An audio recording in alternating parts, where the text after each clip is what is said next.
Hi, I'm Andy Kunz, President of the U.S. High-Speed Rail Association. We're here in Washington, D.C. for the Congressional Hearing on InterCity Passenger Rail.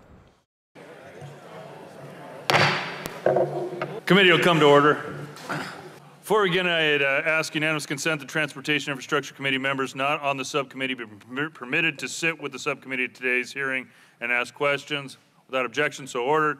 Good morning and welcome to today's hearing to consider the challenges and opportunities of intercity passenger rail service. At the outset, I want to thank Mr. Capuano. He and I have worked very closely on Amtrak for reauthorization for the last 5 years, as well as the FAST Act. We've continued to push reforms that help us to unleash capital across the country and establishing a good state of repair with Amtrak and other areas along the program. Also pleased to see the progress that's been made on the implementation of PREA, the Passenger Rail Investment and Improvement Act of 2008.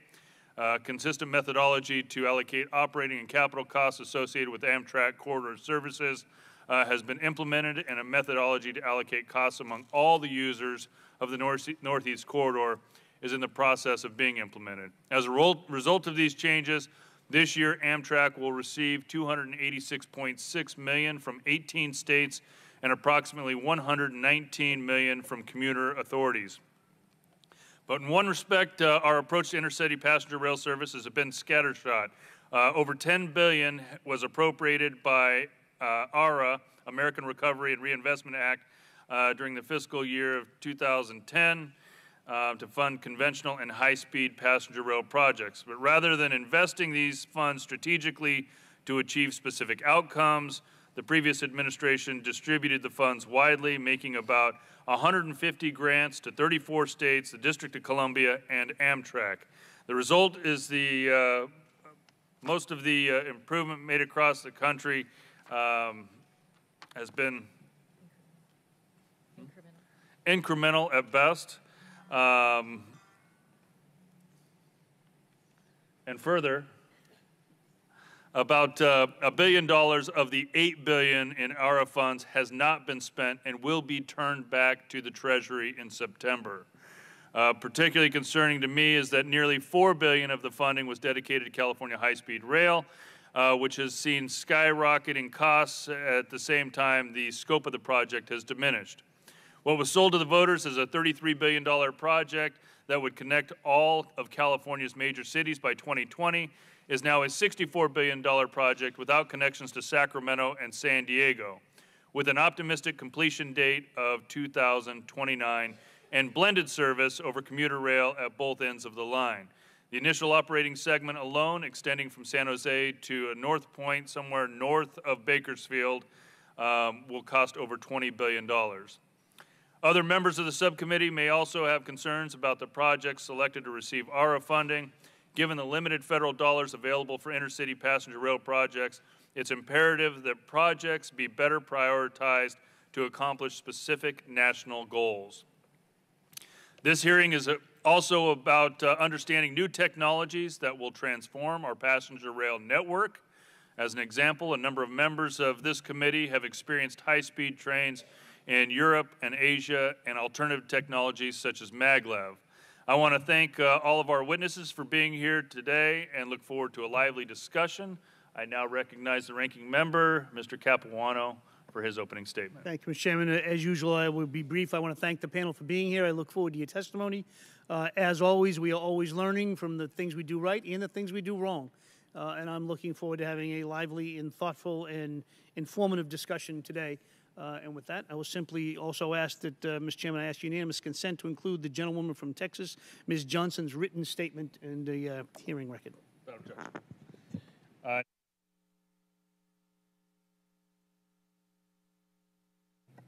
Thank you, Mr. Chairman. Thanks for this hearing today. It's titled, it's yet another in a series of building a 21st century infrastructure for America. But unfortunately, thus far, we're making no progress. In fact, the President has proposed to take us backwards. They had a much touted infrastructure week 2 weeks ago, which came out with a mishmash of devolution, privatization proposals, no really substantive move toward a needed federal investment in a number of modes. They also pointed at environmental regulation as being the only problem that is before us. Actually, 90% of projects in surface go forward with what's called a categorical exclusion, so no environmental analysis necessary. 5% go through a minimal process environmental analysis, and 5%, the largest, most major projects that impact millions of people, those go through a NEPA analysis, but that's not what's holding the states or the regions or these projects back. In fact, the Department of the Treasury came out with a report that says a lack of public funding is by far the most common factor hindering the completion of transportation and water infrastructure projects. So we got a lot of pretend going on. All we got to do is streamline. Well, we streamlined in the, whatever they called that, the MICA bill, and then we streamlined in the FAST Act. Most of that streamlining has not yet been implemented, and once that's implemented, these non-existent problems will be even more non-existent. So they also announced a dashboard, but of course the Obama administration had a dashboard, so that wasn't big progress either. And then the president's budget, $95 billion in cuts to highways, transit, and safety over 10 years, $20 billion in cuts to transit New Start over 10 years, $1 billion to the Army Corps of Engineers, and even $250 million in the FAA. For the coming year. He also proposed to cut all 15 Amtrak long-distance routes.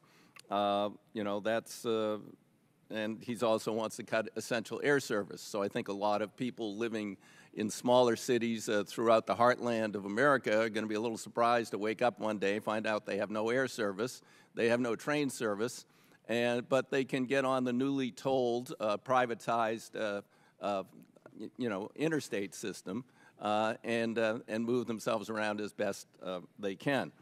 That's sort of where we're at today. So I really wish we could get down to the brass tacks of talking about building a 21st century infrastructure for this country.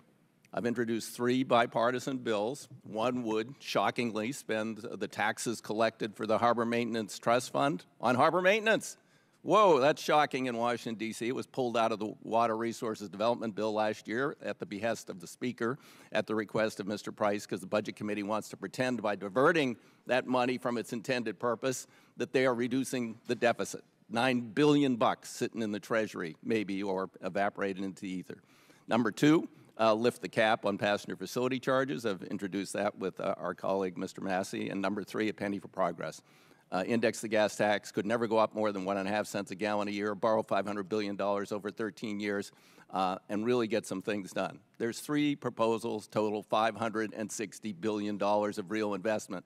And all we've seen from the White House is privatization, and in fact, oh, they have one other great idea. They would bribe the states to sell their interstate. So if you propose to sell your interstate to a private vendor, then they will give you federal gas tax dollars to do that. They will pay you 10 or 15% commission for selling the public infrastructure to private interests. You know, this is becoming absurd. So I hope today we can begin to talk about the real needs of Amtrak, and we were really going to find the investment money that Amtrak needs for the Northeast Corridor and the national system. Thank you, Mr. Chairman. Thank you, Mr. DeFazio. I'd now like to welcome our panel of witnesses, Mr. Paul Nissenbaum, who is the Associate Administrator for the Rail Policy and Development at FRA, Mr. Charles Wick Mormon, the President and Chief Executive Officer of Amtrak. He's not here. Oh. I'd now like to pause to allow Mr. Webster for a brief introduction. Thank you, Mr. Chair. Wick Mormon and I have 3 things in common. We both went to Georgia Tech. We're both engineers, and we were fraternity brothers. And he began there as a co-op student working with Southern Railway, and he never left rails. He stayed the whole time. He moved his way up in Southern, and it became Norfolk Southern. He was president and CEO, chairman, and then he retired. And I'm not sure what struck him, but he decided to change from freight to get into passenger service. And I will tell you, there couldn't be a better person, a more knowledgeable person. He even taught me what the distance between the rails are on standard rail and why that is. It may have been an old wives' tale, I don't know, but anyway, I will say this: Wick Moorman is a railroader of all railroaders, and he understands the business, and I think he's going to do a fine job as President and CEO at Amtrak. Thank you, Mr. Chairman. Thank you, Mr. Webster. Also on the panel today is Mr. John Porcari, Interim Executive Director of Gateway Program Development Corporation and former Deputy Secretary of USDOT, Mr. Mike Raringer, who serves as the Executive Director of Florida East Coast Industries, and Mr. Dan Richard, Chair of the California High-Speed Rail Authority.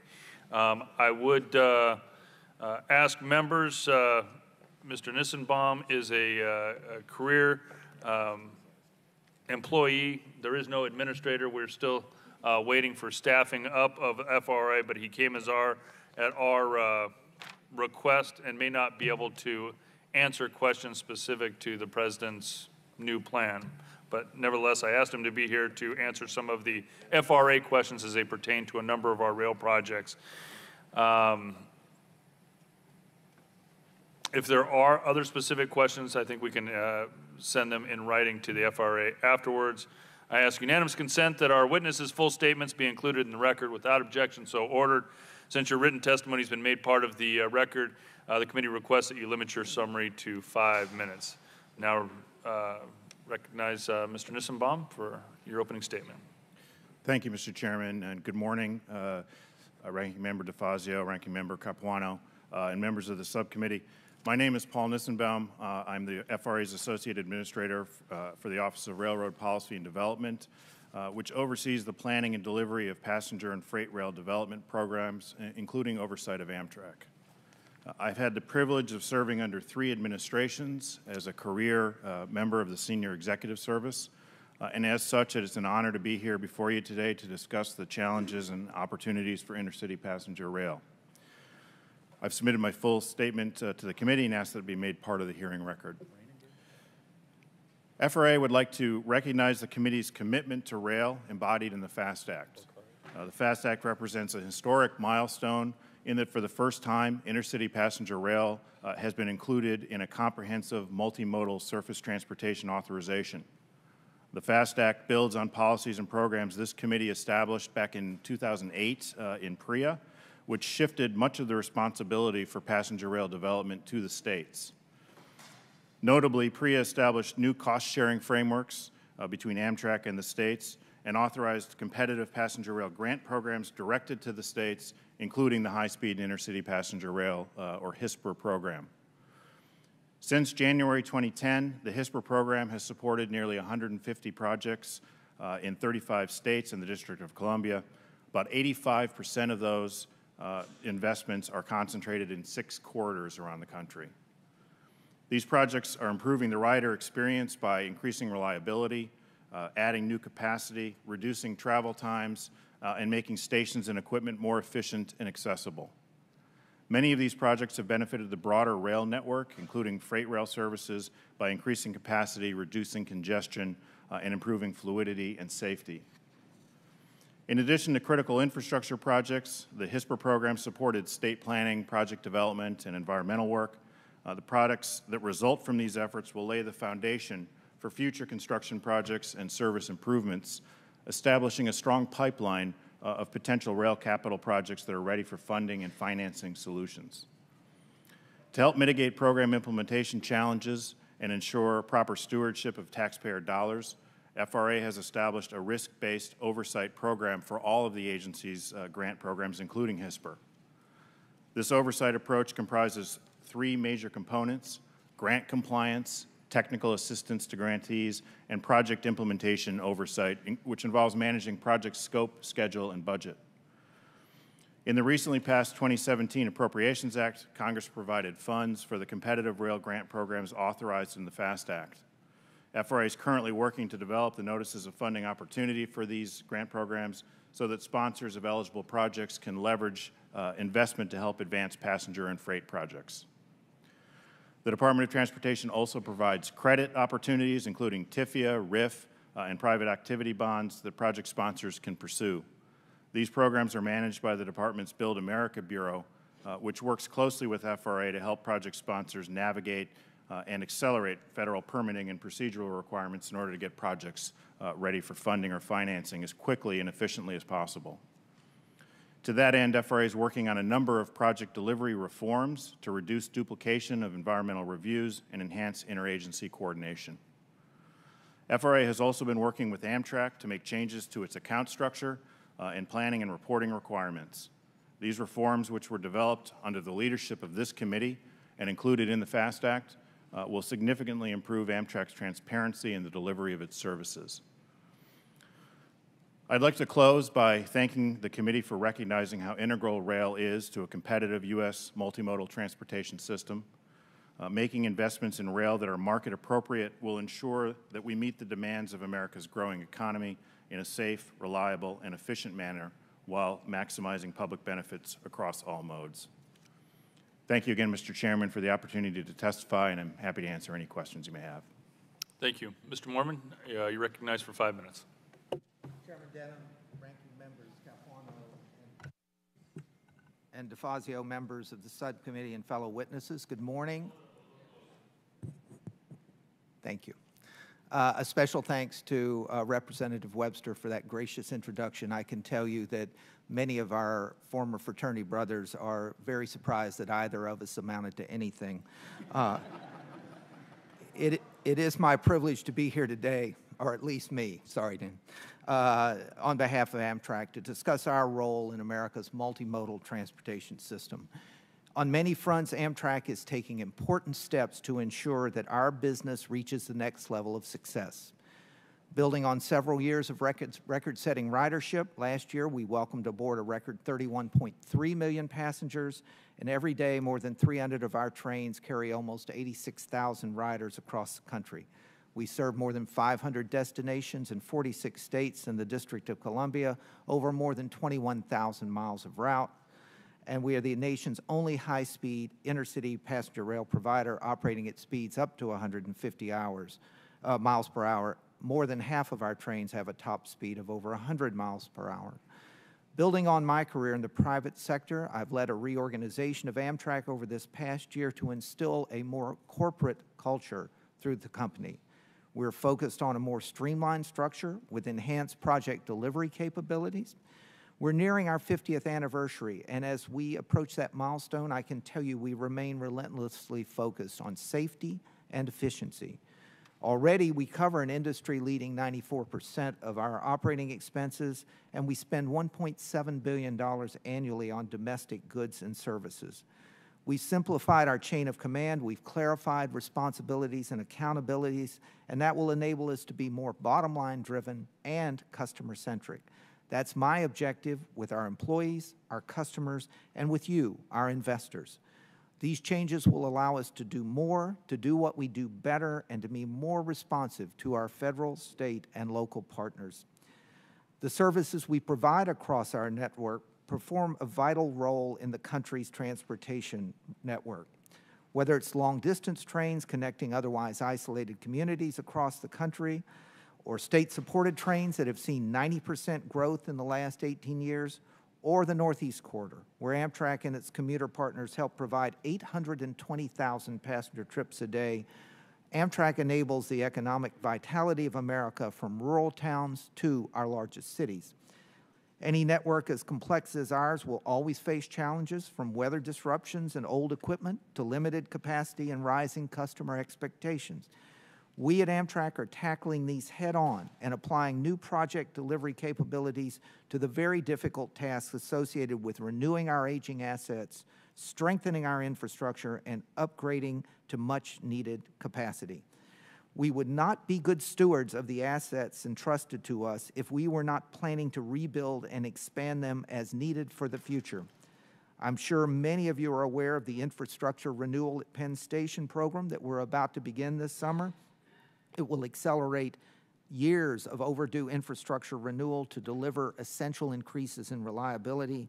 And the necessity of this effort speaks to the stresses which the station's infrastructure is subject to. Penn Station today operates without a sufficient capacity margin to guarantee reliable delivery of service. And while we'll make genuine progress this summer, huge needs remain from our 1934 vintage electric traction system to work in our 1910 era tunnels. Beyond addressing the immediate needs, there are also serious capacity requirements through the Gateway Program Development Corporation, which my fellow witness and acting executive director John Percari will describe. We're working with New Jersey Transit and the Port Authority of New York and New Jersey to address both capacity and resiliency through the Gateway program. It will replace aging and failure-prone structures such as the Portal and Sawtooth bridges and increase track, tunnel, bridge, and station capacity between Newark and Penn Station. We're also pursuing partnerships to enhance our stations. We're engaging master developers to work with us to maximize commercial value of stations like Washington, Philadelphia, New York, and Baltimore, and we have just announced our selection of a master developer in Chicago. These are public-private partnerships that will improve the stations for our riders and the communities we serve. We're also working with Alstom and the French railway SNCF on a new Acela fleet to be built here in the United States with more capacity, better amenities, and a smoother ride. And we're about to refurbish our Amfleet cars, which serve as the backbone of our regional service. These are essential initiatives if we are going to lay the foundation for the next 50 years. We know how much our passengers rely on us now, and we clearly see the demand for new routes and increased service levels being expressed by so many communities. Investments now will allow Amtrak to ensure that all of our business lines are ready to expand and meet these growing demands. With your help, Amtrak is poised to build on our strengths and rebuild our infrastructure. We're poised to renew our commitment to serve the people across the America, and I firmly believe that the time for those infrastructure investments has come in this country. They're no longer nice to have. They've now reached the point of must have. We're committed to improving the way we run our business, to modernizing our customers' experience. We're investing in our assets. And I want to thank all of you for your leadership that resulted in inclusion of Amtrak in the FAST Act, and ask you to build on that foundation and invest at the levels you set in our authorization in these important, essential steps to foster a renaissance in American passenger rail transportation. Thank you. Good morning, Chairman Denham, Ranking Member DeFazio, Ranking Member Capuano, and members of the subcommittee. My name is John Percari. I'm the Interim Executive Director of the Gateway Program Development Corporation. The Gateway Corporation is the federal state entity created to carry out one of the most important and urgent infrastructure projects in the United States, the Gateway Project. The 450-mile Northeast Corridor is the busiest rail corridor in the country, and the busiest section of this corridor is the part around New York City. Heading out of Manhattan to the northeast toward Boston, there are 4 tracks, which gives the system redundancy to allow maintenance to be performed and to respond to incidents. Unfortunately, in the other direction, where trains travel under the Hudson River to New Jersey and eventually to Washington, this is not the case. There are just 2 tracks. Any issues here, even minor ones, cause major problems for the corridor. There is no alternative route. The Gateway program of projects is designed to address this deficiency. The section from Penn Station in New York to Newark, New Jersey is the most densely used piece of track in the United States and one of the most densely used in the world. It can host nearly 1,200 train movements per day. Unfortunately, it's also very old and in need of urgent repair and expansion. The existing tunnels under the Hudson River were completed in 1910 while the Titanic was still under construction and while the Wright brothers were transitioning from their Model A to their Model B airplane. The tunnel's age is reason enough for them to be comprehensively refurbished. But compounding that is during Hurricane Sandy in 2012, they flooded, worsening their already precarious situation. In addition to the two-track tunnel, this section of track contains the Portal Bridge over the Hackensack River in New Jersey, the busiest train bridge in the Western Hemisphere. This 2-track swing bridge also dates from 1910, and because of its low clearance over the water, it must be open to allow boats to pass.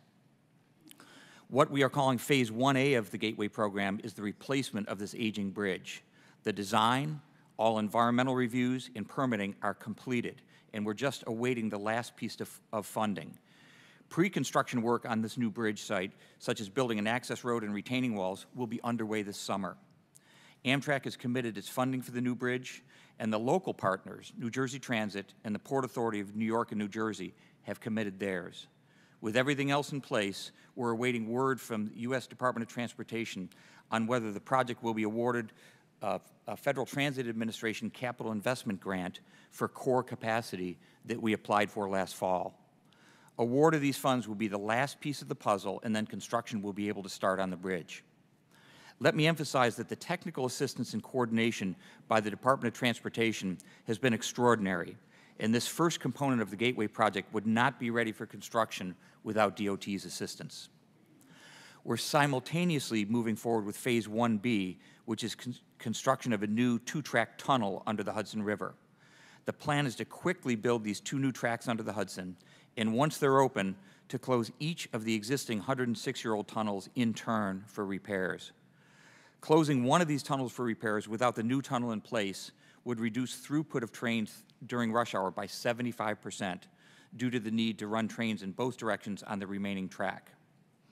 When the entire Gateway program is completed, including subsequent phases, there will be a fully functional four-track railroad all the way from Newark, New Jersey to New York Penn Station, and enough track and platform capacity in Penn Station in New York to accommodate decades of future travel growth. Work is currently underway to finish the environmental impact statement for the tunnel phase of the work. I'm pleased to say that we're on an aggressive 24-month schedule for completion of the EIS, which is less than half the time that was typical for projects of this kind just a few years ago. With the help of USDOT, we'll release a draft EIS this month for the tunnel, and a final EIS, record of decision, and a Corps of Engineers Section 404 permit simultaneously by March 2018. In addition to giving us an urgently needed transportation project that eliminates a single point of failure for 10% of America's gross domestic product, this project serves as an example of how environmental reviews for even complex, expensive projects can be expedited without any compromise to environmental outcomes. In the coming weeks, we'll be holding an industry forum to solicit input from private sector experts about how they believe the tunnel project can be most efficiently delivered. We're looking to tap into the best thinking from the private sector about how to get the tunnel project built quickly and cost effectively. This will be followed by a request for information process. We're actively evaluating design build and public-private partnerships, for example, for the tunnel. Despite the strong cooperation that's already in place between the national, state, and local stakeholders, it's not realistic to think that an infrastructure project of this magnitude can succeed without an appropriate federal financial commitment. A project of national significance like Gateway requires this combined federal, state, local commitment. As we all know, America has huge infrastructure needs, and it's heartening to see that this subcommittee recognizes that rail is an important part of the equation. Just as our parents and grandparents, and in the case of the existing 106-year-old Gateway Bridge and Tunnel, our great-grandparents designed, built, and paid for the transportation infrastructure that's literally the foundation of our current economy, in much more difficult circumstances than we're experiencing today, we have to do the same for the benefit of our children and generations to come. I would submit there's no more urgent infrastructure project in the country than Gateway. Thank you, Mr. Chairman, for the opportunity to testify, and I look forward to answering any questions. Thank you. Mr. Reininger. Chairman Denham, Ranking Member Capuano, and members of the subcommittee, thank you for the invitation to participate in this hearing and to share a private industry perspective on the opportunity to introduce InterCity Passenger Rail as a new transportation solution needed in many cities across the country. My name is Mike Reininger, and I'm the Executive Director of Florida East Coast Industries. We are an infrastructure and real estate development company based in Miami, where we are represented by your committee colleague and our distinguished Congresswoman, Frederica Wilson. Further along our corridor, we are also represented by distinguished members Dan Webster, Lois Frankel, and Brian Mast. FECI is the parent company of All Aboard Florida, which was established in 2012 to pursue passenger rail opportunities on a private for-profit basis. FECI traces its roots to the late 1890s and the company founded by Henry Flagler, who first introduced the integrated rail network, which gave rise to Florida's rapid growth. After some 120 years of continuous operations, that railroad remains a profitable private enterprise. Leveraging this legacy and historic assets, we have invested about $2 billion of private capital over the last 5 years, and in about 90 days, we will launch Brightline. This new express intercity passenger train will service the downtown cores in Miami, Fort Lauderdale, and West Palm Beach as the first phase of a vision to fully connect the Southeast and Central Florida markets. Today, 400 million trips are taken annually in this market, relying on roads and airways that are among the most congested in the nation. These trips, which we see as too long to drive and too short to fly, represent the opportunity for the next generation of American train travel. Brightline will carry our customers in a new fleet of innovative 100% Buy America trains to 3 new stations across 70 miles of modernized railroad that includes PTC. In addition, we are building over 1.5 million square feet of mixed-use development in and around our transit hubs, and these facilities will begin welcoming new occupants concurrent with the start of Brightline trains. Our business thesis is quite simple. We believe that markets comprised of city pairs that are 250 to 350 miles apart present opportunities for trains to provide a more efficient, comfortable, and reliable alternative to cars and planes.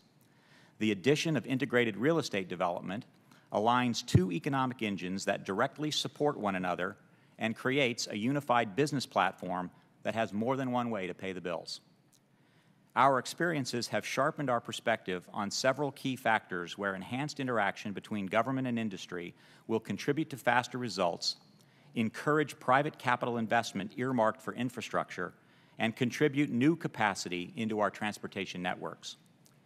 Broadly speaking, the most notable areas for improvement that will help pioneering efforts such as ours are a streamlining of complicated regulatory processes and enhancements to the debt markets that must accompany equity investments to produce new projects.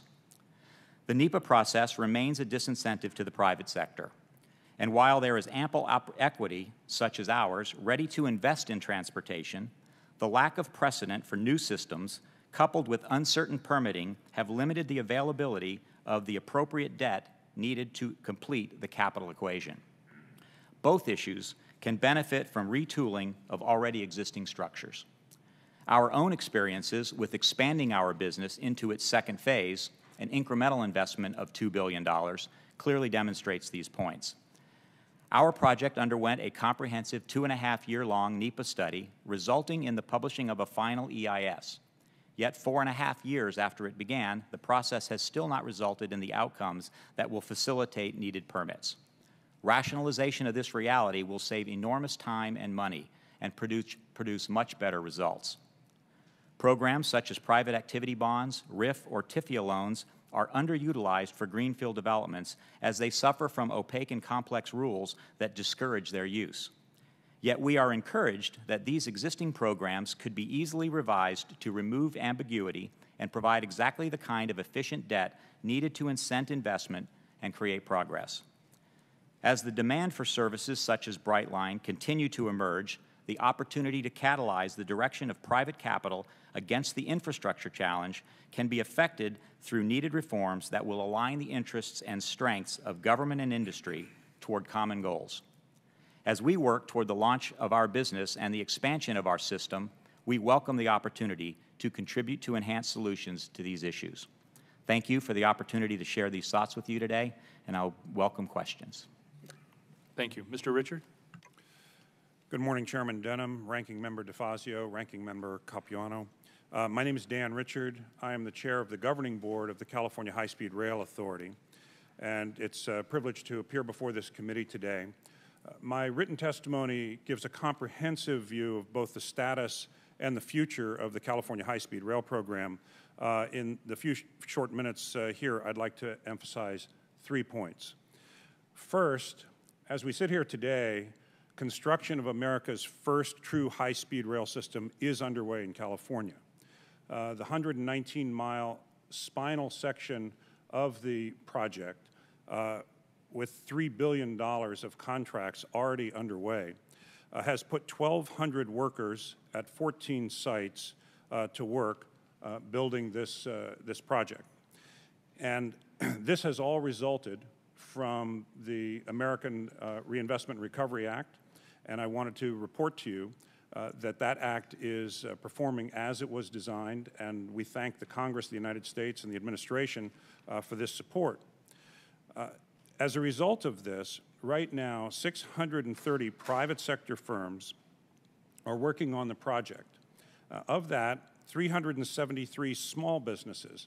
And I know, Mr. Chairman, of special interest to you, 45 businesses that are owned and operated by disabled American veterans are working on the high-speed rail project in California today.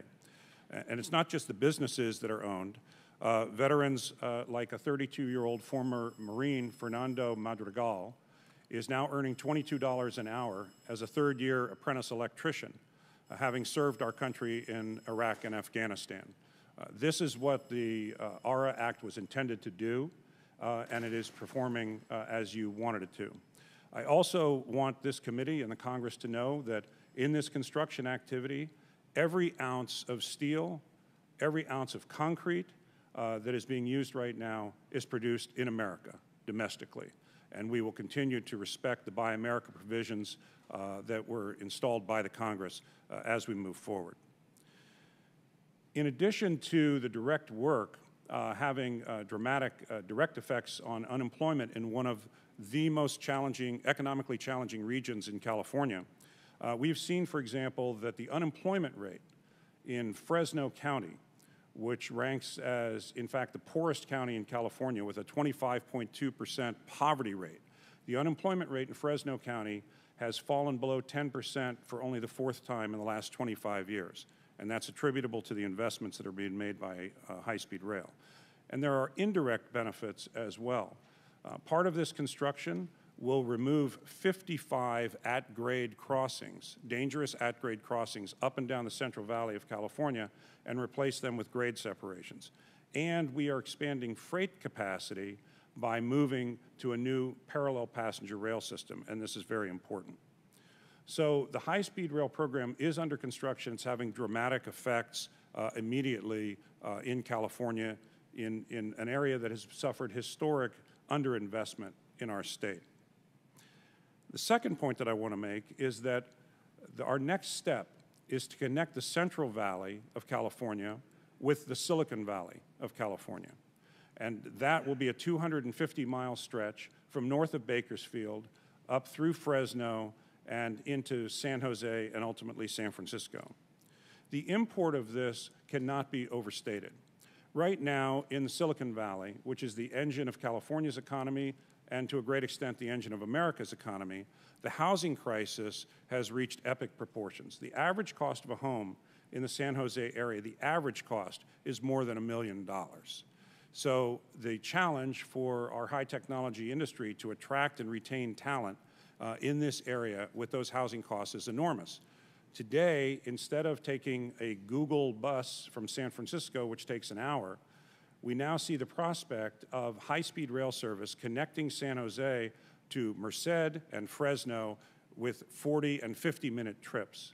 And the technology leaders in Silicon Valley are extremely excited about this prospect of bringing a jobs housing balance to a region that has not had that. And just last week, Google announced the creation of a 20,000-person campus right at the Diridon station, which will be the densest transportation hub in the West, with high-speed rail, BART, Amtrak, Caltrain, and so forth, all serving that region. Finally, I want to make the point that at this point in our program, we are beginning the transition to commercialization. The California High-Speed Rail program will be a privately operated system. The government's role is to reduce risk at the outset and then provide the rights to the private sector to operate on that infrastructure. And last week, members, we issued an RFP for a private sector early operator to come in and infuse commercial thinking into the design and development of the system. 5 international bid teams have all qualified for that, and we expect to receive robust competition. So we are underway with construction of this system. We see the next step leading to either further connections between our economic regions, and we're moving towards the commercialization sector of commercialization phase of high-speed rail in California. I think these are exciting developments for our state and our nation. I thank you for the opportunity to appear here today and look forward to your questions. Thank you, and I thank each of our witnesses for joining us today. We will have at least 2 rounds of questions. I know that there are a number of questions. This entire panel wants to hear about infrastructure and investment across the country, as well as the progress of each of these projects, as well as the oversight. I'll start this morning off, Mr. Richard. First of all, thank you. You have appeared many times in front of this committee. We do have a lot of questions, as this is the first high-speed rail investment in the country. We want to make sure that we do it right. We also want to make sure that what was proposed to taxpayers is adhered to. And so that has raised a number of questions as we move forward on investment. I want to follow up on some of our previous hearings. First of all, and before I start, let me also thank you. I've taken you up on your request at the invitation of Congressman Costa to actually go on site, take a look at some of the jobs, take a look at some of the investment, as well as report back to this committee on this. So I want to thank you for your openness and invitation on that, and look forward to, over the next couple months, taking you up on that offer. First of all, on page 13 of your 2016 business plan, it states, and I quote, since the inception of planning for high-speed rail in California, it's been assumed that the program would be funded with federal funds, state funds, and private sector investment, each at approximately 1/3. Are you still confident we're at a third, and a third? Well, first of all, thank you, Mr. Chairman, for your remarks. And I guess I would have to say honestly that I don't think there's any question about the state's share of this, reaching roughly a third of the cost. Our analyses show that the potential revenues that would generate private sector investment would equal about a third of the cost. As we sit here today, Mr. Chairman, I think the question for us is the federal participation. Right now, of the $64 billion, the federal commitment is about $3.5 billion, representing 5% share of federal support for this project. And I would submit to you that that is far lower than historically has been the case. California has committed both bond money, state cap and trade money. Those programs are moving forward. We see $20 billion of private sector investment. That's about a third. And I would hope, Mr. Chairman, that as this Congress and the administration sees the private sector and the state contributions to this, that we can have a different conversation about the federal support than we've had in the past few years. So my confidence level depends on that. And so far, the amount of expenditures that you've had so far has been primarily federal dollars. Yes, sir. And Mr. Chairman, we appreciate the fact that the Department of Transportation, through the tapered match approach, has allowed us to get going on this program when there was, in the past, some litigation and other challenges. We are on the threshold of completing the expenditure of the ARA money. Further federal money for us under the FY10 grant will have to wait under the terms of the agreement until California reaches its match. We have started to do that, and we see that moving forward appropriately. And our previous hearing, from memory, our previous hearing last year, you had stated that you would not need any more federal dollars under the initial construction segment. Is that still correct? That is still correct, Mr. Chairman. But you are still counting on federal government to come up with roughly $20 billion of the $64 billion needed for Phase 1. I would say the right verb there is we're hoping for it. I don't know that we're counting on it as we sit here today. And the import of that will simply be that if the federal government does not provide additional support, it will certainly slow the development of the program. I think it's important to note that we have designed our program to be delivered in segments. Each segment will have utility, and as we complete each segment, the risk goes down. So my hope is that the federal government would look at areas where there are gaps to fill in or other things like that, and I think we can have that conversation at that point. The California High-Speed Rail Peer Review Group concluded last year that even using the California High-Speed Rail authorities, using your own assumptions, Phase 1 still faces an $18.9 billion funding shortfall. Can you briefly describe, in the short amount of time we have left, what revenue sources are you counting on to fill that gap? Well, again, I think the biggest part of that is I think they assumed that there was not necessarily going to be additional federal support at this point, so federal dollars could be a source of that. Mr. Chairman, we're just also starting to look at a number of ancillary revenue opportunities. In Japan, the Japanese experience is they get about 32% of their revenues from real estate development around the stations.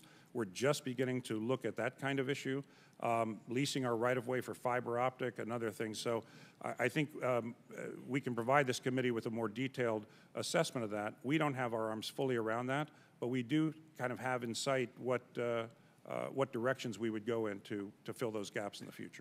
I'm about out of time here, but what I hear you saying is asset recycling might be something that you're looking at for California High-Speed Rail, and that might help you to fill some of that gap.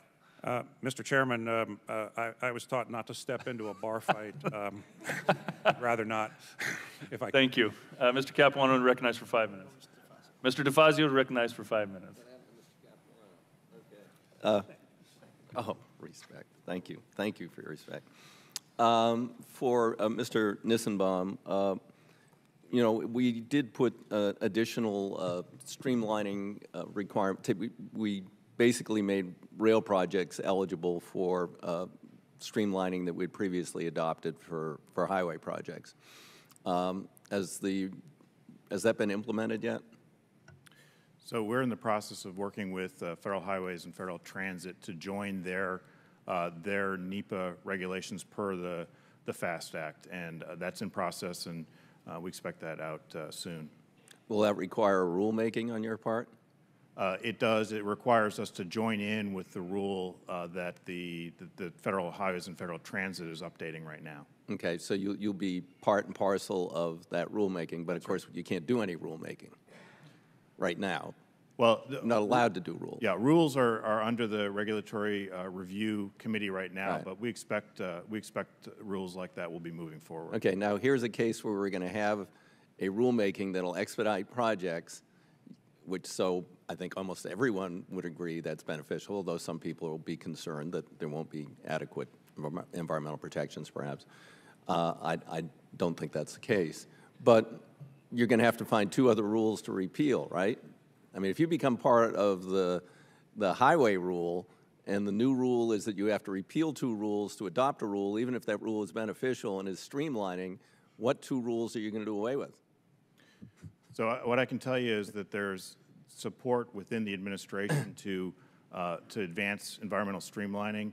This is consistent with that principle, and at this point, we see no reason why we can't move forward full steam ahead on that.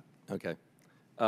To President Moorman, the president has proposed, for you to focus on, core assets or something like that, and they want to get rid of all your long-distance routes. And as I said in my opening remarks, that would leave many communities throughout the heartland of America without either air service or rail service. Is that going to save you money if we cut all those routes, and will it have an impact beyond the heartland of America? That's an excellent question, in that while I think there's a conversation that you can have about the efficacy and the need of just the long-distance network and the routes that we serve, the true impact is more severe in that when you look at how Amtrak does its accounting and look at the long-distance network itself, the long-distance fares, which are roughly $500 million a year, cover the fuel costs, cover the crew costs, and cover the base operation of the network, where the loss is incurred really is in the allocated costs, the cost of the reservation system for the entire network, for the law department, all of the SG&A. And if, in fact, the funding for the long-distance network was withdrawn abruptly and we were ordered to stop it, we would lose all of the revenue.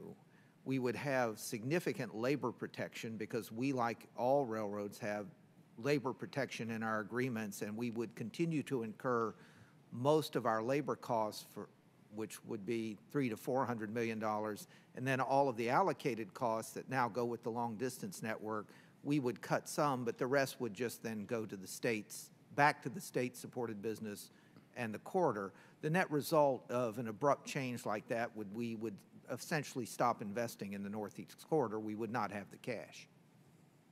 Okay, that's helpful.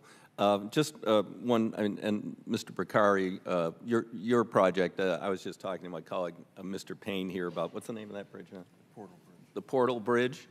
And he was talking about, he witnessed it opening and closing, but it doesn't quite line up, so the guy gets out a sledgehammer. And, are we near the point of failure on this bridge?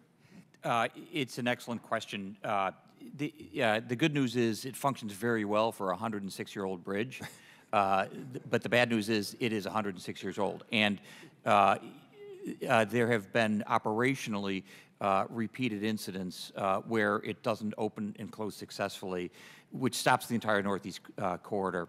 That's in addition to the capacity issues. One of the design features of the new bridge that we're ready for construction on is it is high enough over the Hackensack River that it does not have to open or close. It will be a fixed span bridge.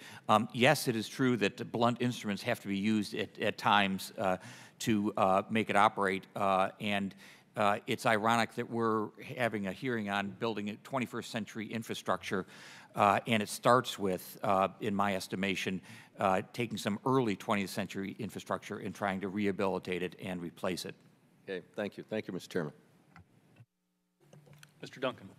Thank you, Mr. Chairman. Mr. Moorman, in your testimony, you said you're now covering 94% of our investment, and I would like to have you explain that just a little bit more. And you said also it's a record, and I would like to know, how does that compare to what would that figure have been, say, 10 years ago or a few years ago? We do cover 94% of our operating costs, and as I said, if you look across the globe, that's an admirable number. I can only speculate about 10 years ago. I would tell you I know it would be substantially less. And Amtrak has done a lot of things to improve that. The revenues on the Northeast corridor with the introduction of Acela were a big component of that. And I won't sit here today and tell you that we'll get to 100% next year or the year after, but I think we'll continue to drive that down. The staff tells us that you had a loss on operations last year of $800 million. Do you see that going down, or is that the look on your face? You seem to think that may not be accurate. I am not sure, Congressman, where that number came from. If you look at our reporting, the operating loss for the company last year was $230 million. $230 million. Yes, sir. Okay. All right, Mr. Reininger, people all over the country are moving from the high-tax states to the low-tax states, and an example of that, New York had 41 congressmen in the 1970s. Now they've got 27, and I was told last week they're going to go to 25 maybe in the next census. Nothing against New York, but it's because this has been very beneficial to my state. The Nashville area is exploding in population, and the Knoxville area, which I represent, is having very fast growth, just right behind Nashville. Your minimum estimate on distances, 250 miles to 350 miles. The downtown Knoxville to downtown Nashville is 185 miles. Do you think that a route between Knoxville and Nashville could be profitable, considering the tremendous population growth that both cities are having? Thank you for that question, Mr. Duncan. It could be. I would tell you that the things that would have to be understood pretty clearly to know whether it could feasibly work on its own would be probably three things. Number one would be the magnitude of capital investment that would be necessary in order to put the system into operation, and that would be dependent on perhaps the ability to leverage other existing assets that might be contributory to that answer. Number two is the absolute size of the marketplace that you have, including the diversity of the passengers that you would be fulfilling. Are they all business travelers, or are there other market segments that could supplement sort of that overall market equation? And then importantly, it will be the nature of the service relative to the alternatives. Will traveling by train be a quicker and more reliable service than the alternative, which would probably be predominantly driving in that particular case? And if it is, then history has shown us across the world that there is an opportunity for a successful passenger train implementation in those kinds of markets. All right. Thank you, Mr. Richard. Once again, the staff tells me that the original estimate on the cost of your project was approximately 22 to 25 billion, and that now we're already at 64, 65 billion. Are we going to? Is this going to be one of those projects where we see just unbelievable cost overruns by the time the completion date? I understand is 2029. What are you doing to make sure that we just don't see an explosion in the costs of this project? Congressman, this is a really critical question, and my answer to this is that when we came in, when I was appointed, we came in 2011. We looked at the costs, and those earlier estimates were probably based on 2006 year dollar estimates, whatever, but it was clearly higher. And we're the ones who came in and told the public it's going to be more than you've been told in the past. And notwithstanding that, our legislature decided to move forward. But as I've reflected on this, and I think this is a critical point, the cost growth that we've seen now is not the result of construction costs going out of control. In fact, there's really been very little of that. Our construction bids have come in hundreds of millions of dollars below the engineers' estimates. The cost growth in the program is the difference between what people estimated when they were looking at a map and had a magic marker and were drawing it, and when you actually get out there and find that, you know, you're really going to have to move this food processing facility. You're really going to have to underground in this area. You're really going to have to protect this ag land over here. You're going to have to protect this waterway over here. So the cost growth has all been the difference between somebody's initial plan and going out and looking on the ground. If you will, I would say it's the social costs being brought into the cost of the program. As we've gotten into construction, we have very tight standards, and we are maintaining our construction budget. So your question is really essential. As a representative of the taxpayers, we are not seeing that kind of cost growth. What we're seeing is that the initial estimates really didn't account for what it takes to build this on the ground and protect communities and ag land. But I think we've now absorbed those costs. And in fact, we're doing extensive and aggressive value engineering. 2 years ago, the cost estimate was $68 billion. We brought it down to 64. We're continuing to look at ways that we can drive costs down because we know we will have construction cost pressures. All right. Thank you very much, Mr. Chairman. Thank you, Mr. Duncan. Mr. Payne. Recognized for 5 minutes. Thank you, Mr. Chairman. And I'd like to thank the witnesses for being here. And just to piggyback on what the ranking member was talking about in terms of the Portal Bridge, I had the opportunity to go out to the Portal Bridge and visit that piece of infrastructure. And we're talking about a bridge that was designed in the 1800s and constructed around 1910.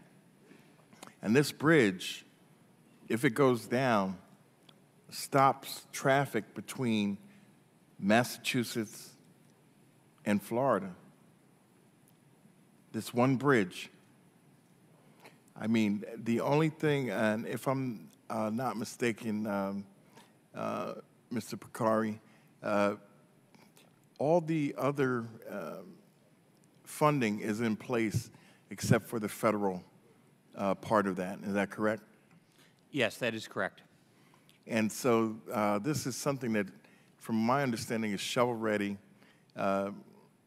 with the input of the federal government's dollars, that we can start on this project, create the 4 lanes that are necessary, and to make sure that this vital piece of infrastructure does not hamper the entire Northeast coast. Am I correct? That's correct. It's not only shovel-ready, it's shovel-worthy. I like to describe it as a single point of failure for 10% of America's GDP, because that's really what that bridge is. As I mentioned in my testimony, we'll be doing early construction activities, pre-construction work this summer on the site, building an access road, retaining walls, and the like. We are ready to go, and it's 100% permitted, designed, and ready for bid. Okay. And Mr. Chairman, I hope that we could really bring attention to how vital this single bridge is. I mean, they actually have to, it swivels, and when it goes back, it never, 9 times out of 10, it does not go back into position. They have to contact someone, a technician, to come up there, actually sometimes with a sledgehammer, and knock the track back into place. And this is a bridge between Florida and Massachusetts that if it's down, everything is stifled, it's cut off.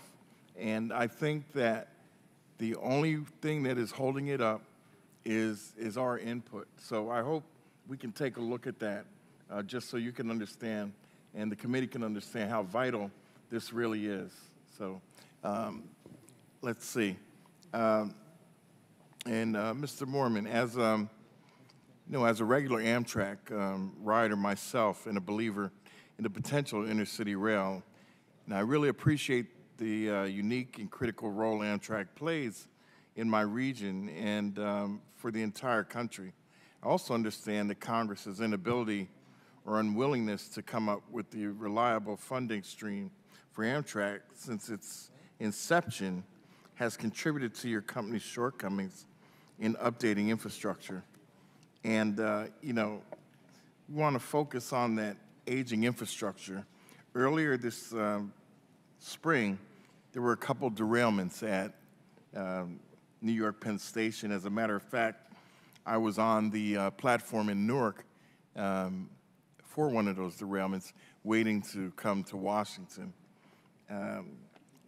Thankfully no one was seriously injured. The more significant derailment delays for a week and has, it led to Amtrak's accelerated infrastructure renewal plan.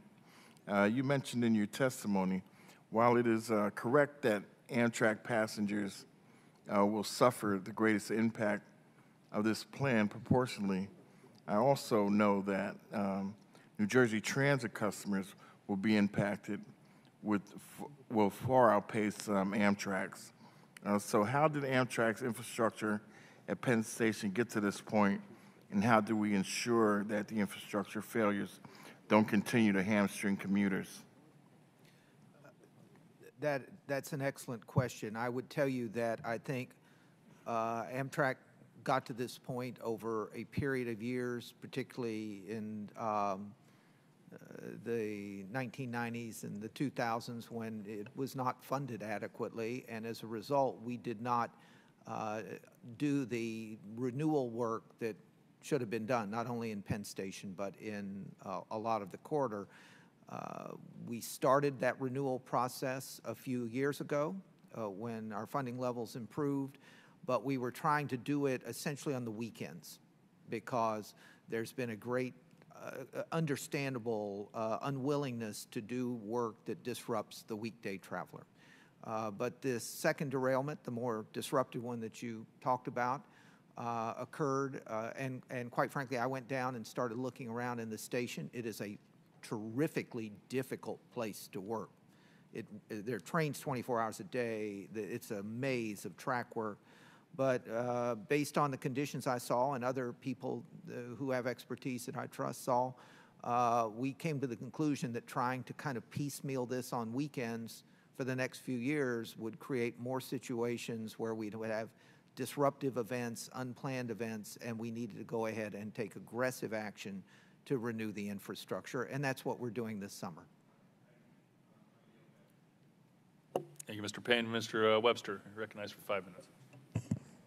Thank you, Mr. Chair.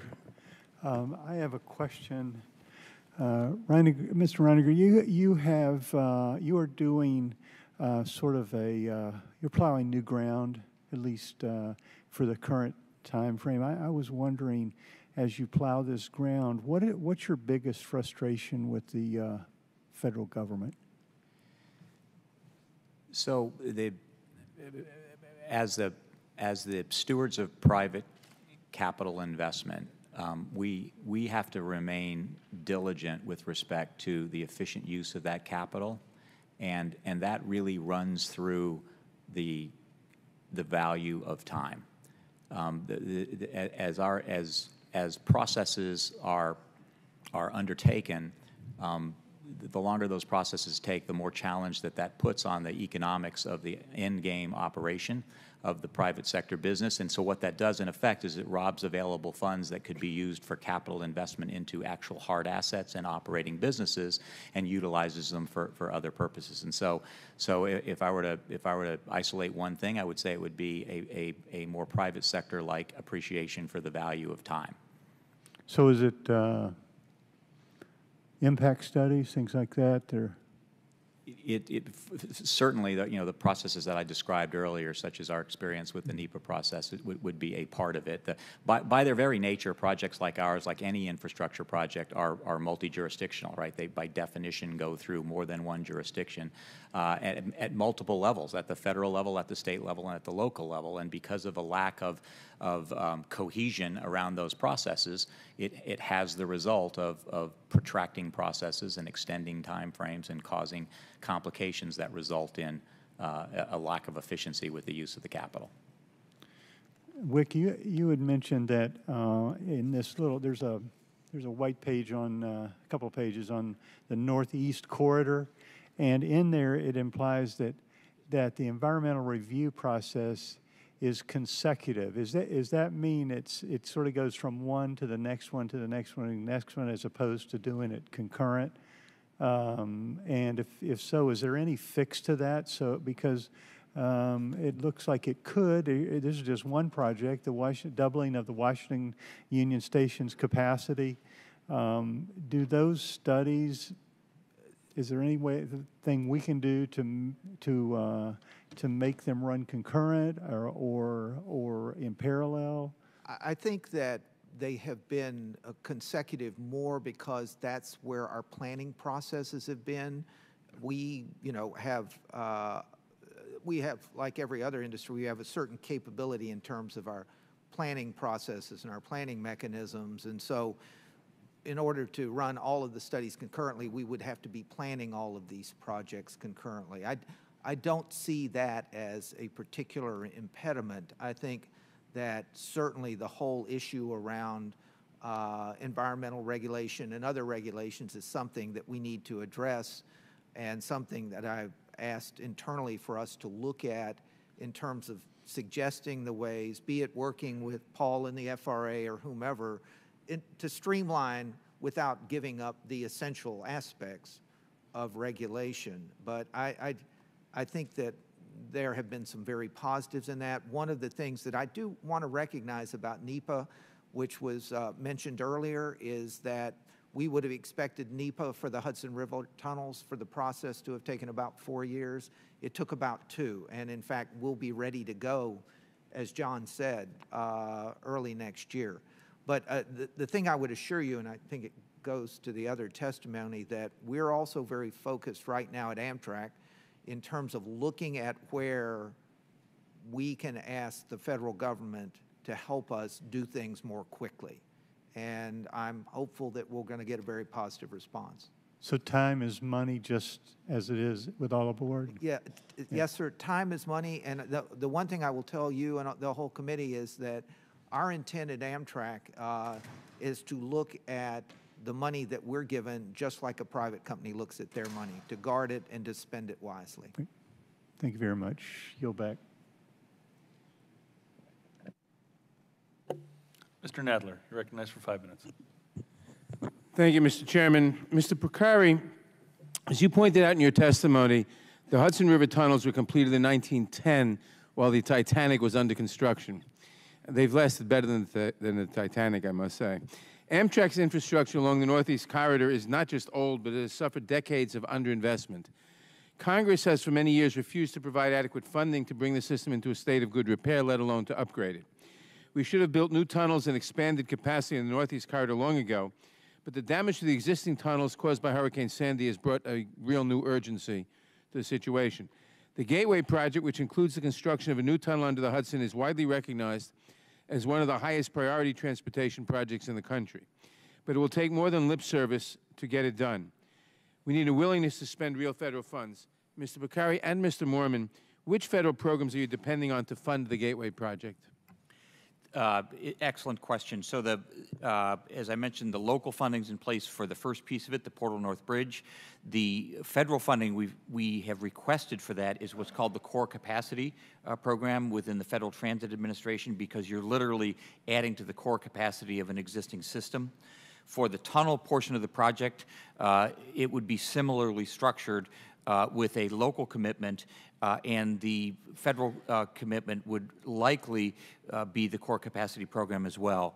I should point out that for the tunnel, regardless of the delivery methodology, in other words, whether it's design, bid, build, public-private partnership, so it could well include private investment as part of it.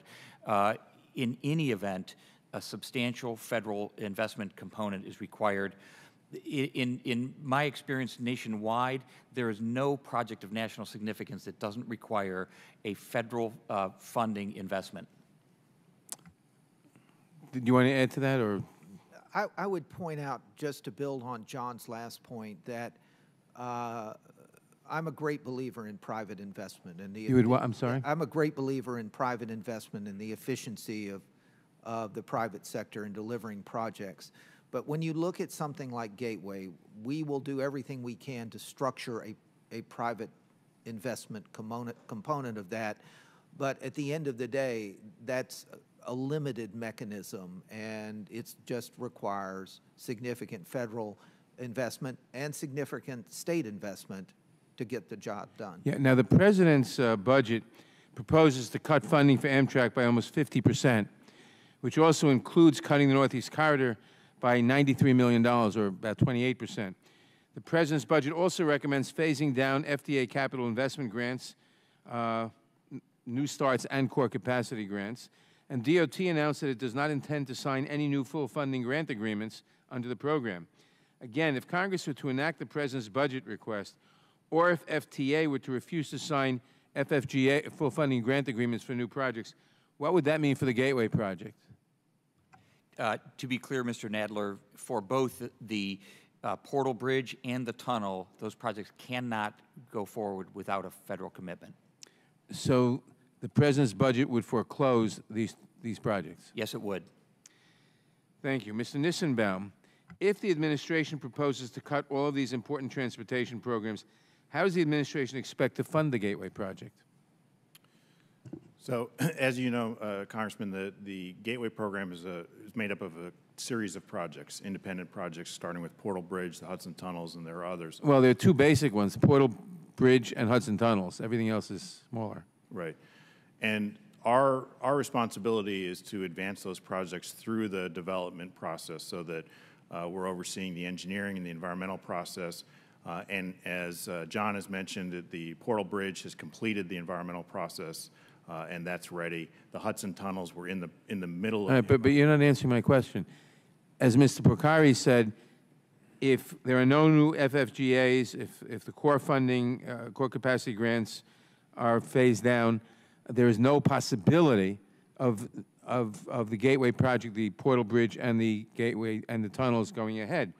So again, if the administration proposes to cut these important transportation programs, how does the administration expect to fund the Gateway project? Or do you think, I mean, it's one or the other, either there has to be a way the administration is thinking of funding the project, or it thinks that we can let the Northeast Corridor fall apart.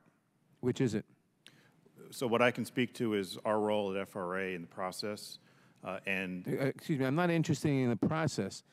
How does the administration envision, in light of its budget proposals, that this admittedly key core project for the country will be funded?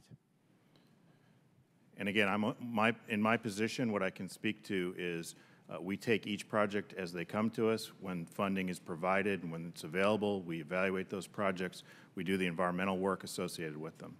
That's very nice, but how do you envision the projects going forward, given the project? I mean, I assume the administration, in making its budget proposal, thinks of these things. Given the administration's budget proposal, how can this project go forward? Is there any way it can go forward? I'm not interested in the environmental assessment. How can it be funded if the administration proposal and the budget goes forward? Or does the administration think it shouldn't be funded? So at the risk of being redundant, I apologize, Congressman. Again, my role in this process is to evaluate what's in front of us. Well, let me say my time is running out. Let me just ask then, if the administration, if you'll go back to the administration and get for this committee a reply, if Congress were to agree with the administration's budget proposals, how the administration envisions the Gateway project being funded, and if it can't answer that question, does it think the Gateway project is not crucial to the country? It's got to either think it isn't crucial, and so why bother funding it, or it is crucial, in which case it has to have in mind a way of funding it, one or the other. So which is it, and please specify. So I'm asking that you get us an answer for that question. I'd be happy to bring that back to the department, get your response. Thank you. I yield back. Thank you, Mr. Nadler. Mr. Mitchell, you're recognized for 5 minutes. Thank you, Mr. Chair. Mr. Mormon, can you help me with a couple of questions? The FAST Act required that Amtrak implement a new count structure and separate accounts for the Northeast Corridor and the national network. That was originally required by the end of December 4th, 2016. Like many things I've found here in Congress, that doesn't happen, apparently. That accounting structure was not submitted by the end of June when it was promised, or by June 2nd. We seem to have a problem of getting what is a pretty simple structure. I come from private business, and accounting structure is not that hard to modify and put in place. When can we expect to receive that from Amtrak? What's the problem? Well, we have submitted the first draft of that accounting structure, but I can talk to you about what the issues have been. And as you know, I arrived here in September. Yes, sir. Immediately was immersed in this. One of the complications, in fact, is that it's a fairly complex set of changes to the accounting structure, and just driving them out of the Amtrak accounting systems was not particularly easy to do, because it required a lot of understanding and manipulation of accounts to divide them into the appropriate buckets. The second was, quite frankly, that in January of this year, we reorganized at Amtrak to, I think, accomplish some very meaningful things, and that delayed the process. But we understand the importance of it. That work is being done. I have seen the drafts of the accounting structure. There's another piece of this, which is the 5-year business plans, which I think were a great part of the FAST Act, and we'll be submitting them shortly as well. Well, I appreciate the feedback. It's, how do you, I mean, we've gone along this path for a while now, trying to identify where you're able to cover costs and where not.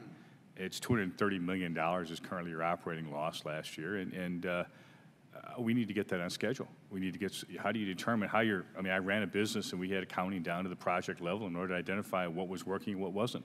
Right. So you have a draft. Where's that draft been submitted? What is it? Yeah, the draft is coming in at the end of this month on the 5-year plans, and they're currently, Amtrak is currently reporting on the new business line structure in their monthly reports. I thought we were supposed to receive that, and certainly would like to see that structure when you do have that, Mr. Chair. Way back in 2005, the Inspector General recommended reducing or eliminating the sleeper service because of the ongoing losses in that. He estimated that the chase savings could be $158 million a year. It hasn't been done. What other alternatives are you considering that will achieve similar savings? Well, I think that's a great question, and it goes back to this whole discussion about running Amtrak as a business. When you look at our sleeper service, there are a lot of times of the year where there's a lot of demand. It's full. And I think that Amtrak can do a significantly better job in its revenue analysis, in its pricing systems, in order to price for the demand appropriately. And I would tell you that I think we can cut those losses substantially just by doing a smarter, better job of understanding the market and pricing, and that's the path that we're going down. I appreciate it. If we can, Mr. Richard, for a second, if we can talk for as much time as I have available about the high-speed rail project. Again, I come from 35 years in private business, nothing of the scale of this. It's quite impressive. The original estimate was $25 billion. We're now at north of $60 billion. Even if you adjust for inflation, that's quite an achievement in terms of cost. You describe the reasons for the cost changes or overruns as being social costs because the plan didn't quite adjust for having to protect certain areas, go underground, all those kinds of things. I have to tell you, if I went to my board of directors and said, well, we originally planned X, but we didn't plan for whatever in building out this project, do you know what the response would have been? Congressman, having spent a decade working for one of America's largest corporations as a senior officer, yes, I do. Mr. Richard, what would happen if you were a CEO of a company, you came and said, we're off by 2.5 times? Well, they would do what our state did, which is they'd bring in new leadership, and so I was part of that new leadership. We're the ones who looked at those numbers. We're the ones who told the public what the new numbers were going to be. We were honest with the public about that. We were honest with our legislature about that. Let me stop you because I have limited time, and I appreciate it. Mr. Chair, do I have time for one more question, Mr. Dunn? Thank you, sir. Maybe you could submit for the record. I guess the question I now have is the state depended upon financing a big part of their contributions to the cap and trade program, which the peer review group has raised serious questions about the viability of that, its ability to support the funding, either bonds or direct funding for this program. I'd like to get in detail a response from the group as to how they're addressing that concern, which doesn't seem to be allayed at this point in time. As we continue to look at this as some form of investment, we need some response of how your group is addressing that, because it seems to be a significant flaw in the state's funding mechanism. And I'll yield back the deference to time. We'll be happy to, and I'd like to be able to discuss that, but we'll be happy to. Thank you, sir, and I yield back. Thank you, Mr. Chair. Thank you. Ms. Esty, recognized for 5 minutes. Thank you, Mr. Chairman, and thank you all for coming today and helping enlighten us. I represent Connecticut, and I have constituents who ride these rails every day, and I have particular concerns about the Northeast Corridor and what some of these funding proposals would do to people I represent who rely on this to get to and from work. So, Mr. Nessenbaum, the Northeast Corridor Future has proposed an alternative route, a coastal route, and it seems to be preferring that. There has been a great deal of public opposition, as I'm sure you're aware, and I am wondering and environmental concerns about the number of waterways that would have to be crossed and what that might do. I'm wondering if there's been any reconsideration of that route, given the strong amount of public opposition. So, yes, we've spent quite a bit of time in Connecticut and heard from lots of your constituents, and that's been very valuable in the process, and it is part of the environmental process to do that, to have the public hearings, to have public meetings, to get input. And so we are in the process of considering all of those comments and putting together our record of decision on Northeast Corridor Future, and would expect that out soon. And you expect that soon? Because I'm Yes. getting that question asked of one, and I want to be very clear on record. I think it's really important to leave the door open for Connecticut to be part at the table to consider an inland route, which would not have, I think, the same level of opposition and could get us to much higher rates of speed than is ever going to be possible, given the geographical location, geology, and just frankly, there's not enough footprint along the coast to ever make use of the speeds that new rail are able to get to. We can't do it on the coast, and people want actual high speed. I'd like to explore a little bit on that same vein about the opportunity to do P3s. There's a lot of discussion about public-private partnerships with this administration and in this committee. and like feedback from all of you on the opportunity, particularly in the Northeast Corridor, where we know there's high demand for, again, something like an inland route, a different route than what we're currently using, that would be able to reach the kind of high speed that we see, say, in Japan, in China, in Europe, in other developed countries around the world. Sure, I'd be happy to start, and I'm sure other panelists would have something to say about that. The Northeast Corridor future is really a vision for the Northeast Corridor over the next 35 years, and it is kind of a prerequisite to get whatever kinds of investment into the corridor that we need. So it lays out the vision, and then it's agnostic as to what the funding source ends up being, but our expectation is that it will be there'll be multiple funding sources from a variety of entities, including the private sector, to actually deliver the program. If I could, are there examples of where private financing has helped alleviate funding for Amtrak? Can you give us any examples where that's actually happened as opposed to being talked about? So what I can tell you is there are a number of examples around the country. In fact, you have one sitting here on the panel of where private sector has already put resources on the table, and we're actively working with those partners around the country. And there are certainly examples internationally as well where private sector has made important contributions to project development. Mr. Chairman, I'd like to submit for the record a letter I received from one of my constituents who is very concerned about proposals to cut intercity rail, and made clear that although he does not share my political persuasion, he shares my passion for intercity rail, rides the rails all the time, and is deeply concerned about these funding cuts that are being proposed. And I'd like to follow up with those because, again, we know the only part of the system that's making money is the Northeast Corridor. However, if we cut off the intercity rail, what feeds into that, what impact do we think that's going to have, including on the Northeast Corridor for pieces that independently perhaps aren't making money but funnel into the Northeast Corridor and then are needed to help maintain that system and keep it operating? So I think what you're referring to is that there are a number of branch lines that feed the corridor, as well as in other regions around the country, there are services which are generally known as state-supported services. And part of the original PREA of 2008 and then reiterated in the FAST Act is that continuing relationship with the states to advance those services and to develop them. And I think what you did see in the budget proposal that came out this year was a commitment to focus on the Northeast Corridor and the state-supported corridors, including those branch lines. And Mr. Moorman, any thoughts on that?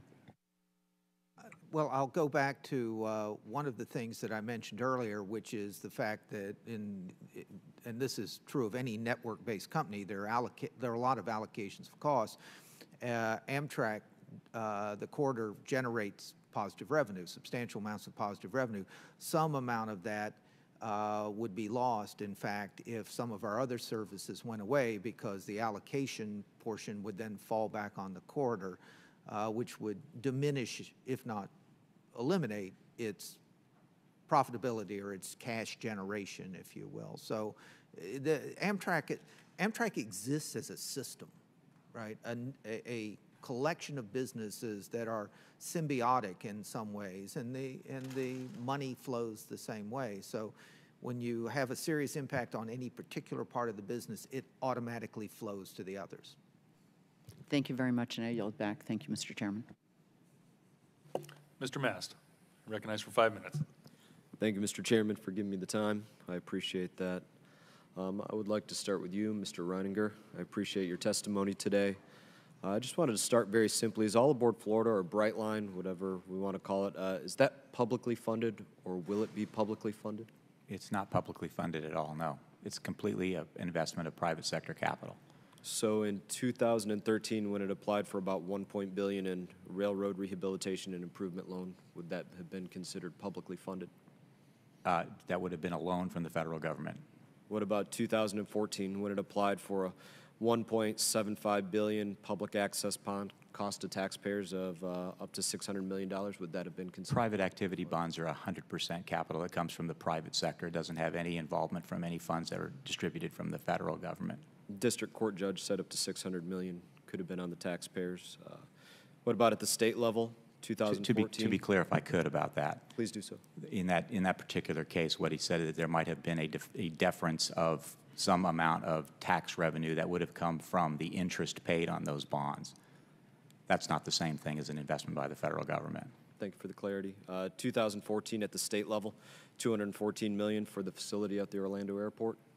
Would you consider that? As a part of the expansion of the Greater Orlando International Airport, there was an investment made by the Florida Department of Transportation into the expansion of a multimodal facility in which we will be a tenant and we will pay market rent for the utilization of the facilities that would be provided for us. In fact, our rent in part goes to pay back the loan that the airport authority has received in order to build that facility. So neither were those funds federal funds, nor were they directed directly at our project. Very good. Is Florida East Coast Rail, is that separate from All Aboard Florida or Brightline? It is. Florida East Coast Railway is a separate owned and operated company that operates freight in a shared use arrangement on the corridor. Now, local county governments, they are billed for maintenance and safety equipment associated with Florida East Coast Rail? There are long-standing agreements for the utilization of the crossings that exist in several of the municipalities. There's something very unique about our particular railroad, and that is that railroad corridor really predates the existence of any of the development on the east coast of Florida. As a matter of fact, most of the places along the east coast of Florida that have these grade crossings are as a result of the backbone of the infrastructure that was laid down in the late 1890s by Henry Flagler, which gave rise to the creation of those very communities. The unusual aspect of that is that when the municipalities up and down the corridor sought to get permission to cross the existing rail corridor, they had to go to the private company and get that permission. Now, in return for that Florida permission, East Coast Rail, correct? in return for that That's permission, Florida East Coast Rail? it's both the rail right-of-way is shared ownership between two independent companies, Florida East Coast Industries and Florida East Coast Railway. Perfect. Now, in that, are you counting on counties like Martin County, St. Lucie County, Indian River County to pay for maintenance associated with the All Aboard Florida high-speed rail project as well? The ongoing maintenance that would be associated with grade crossings in those particular counties, we would expect that would be continued as it has been under longstanding contractual agreement with those communities. But I have to point out that as a part of the Florida East Coast or with All Aboard Florida, you said those are two separate companies. They are two separate companies. That's right. So is the contract with Florida East Coast or with All Aboard? They are with Florida East Coast Industries. So are there counties that don't have a contractual agreement with the All Aboard Florida project? I'm not sure. Okay, I'd like to move to something else. Mr. Porcari, I appreciate your testimony as well. Phase one, you noted of your Gateway project is fixing aging bridges. Is it important to fix those for safety? It is. While both the bridge and tunnel are safe at 106 years of age, it is clear that the tunnel in particular, given that it flooded during Sandy, has to be rehabilitated in the next 10 years. Is it important to not obstruct maritime traffic? It is very important to not obstruct maritime traffic. The state of the art now is to build a bridge that isn't required to be open and closed periodically, which would be the design of the new bridge. So, Mr. Reininger, my question is to you. Will you be replacing the railroad bridges in my district that prevent all maritime traffic for 45-minute cycles? We will be made in your district, as we did in their first phase. There happen to be two movable bridges within that district. With the similar situation that we have in Broward County, we will be making a significant investment in the complete reconstruction and remanufacture of the major component parts of those existing bridges. They're not of the same vintage ages that some of the other bridges we've been discussing here today are, but we will be making significant capital investments in the entire reconstruction of the mechanical, electrical, and structural systems that are associated with those bridges. And in one instance, we'll also be completely restructuring the span itself. My time has expired. Thank you for your testimony. Thank you, Chairman. Thank you, Mr. Mast. Mr. Lipinski, recognized for 5 minutes. Thank you, Mr. Chairman. I'm sorry. Mr. Lipinski, if you'll hold, please. Mr. Garamendi has returned. Mr. Garamendi, you're recognized for 5 minutes. Thank you, Mr. Chairman. Some days I actually get back on time, so appreciate it, the forbearance. We did have a markup on strategic arms and nuclear weapons and all of that, but here we are. And something that is critically important to California and I think to the nation, and that's the high-speed rail system in California. Mr. Richards, my apologies for missing your testimony, although I was able to read it. Just a quick question to you about the new project going forward. The President talks about making it in America, a subject matter that I've been banging away on for the 7 years that I've been here. And I'm delighted to find myself in agreement with the President on at least one issue, that is that we ought to make things in America. Could you please tell us about the new train sets that are coming on, the attitude of the Commission with regard to this very important policy of enhancing American manufacturing by buying America? First of all, Congressman Garamendi, I want to recognize your leadership on this issue. You and I have had a number of conversations on this, and you have emphasized, as I think many of your colleagues would want you to, the importance of making sure that these dollars that are ultimately coming from taxpayers, federal or state, go to create American jobs. We envision, unfortunately today, there are no domestic manufacturers, no American companies that are in the business of manufacturing high-speed rail trains. We hope that that will change, and I think, as you have indicated many times, we can provide a role in creating a whole new manufacturing base in the United States, and these are very high technology systems, and so these are prevalent, very high-paying, high-tech jobs. Our view is that, well, first of all, we will respect the Buy America provisions that are in the law. That means that we have to do everything possible to make sure that the equipment and the components are manufactured in this country.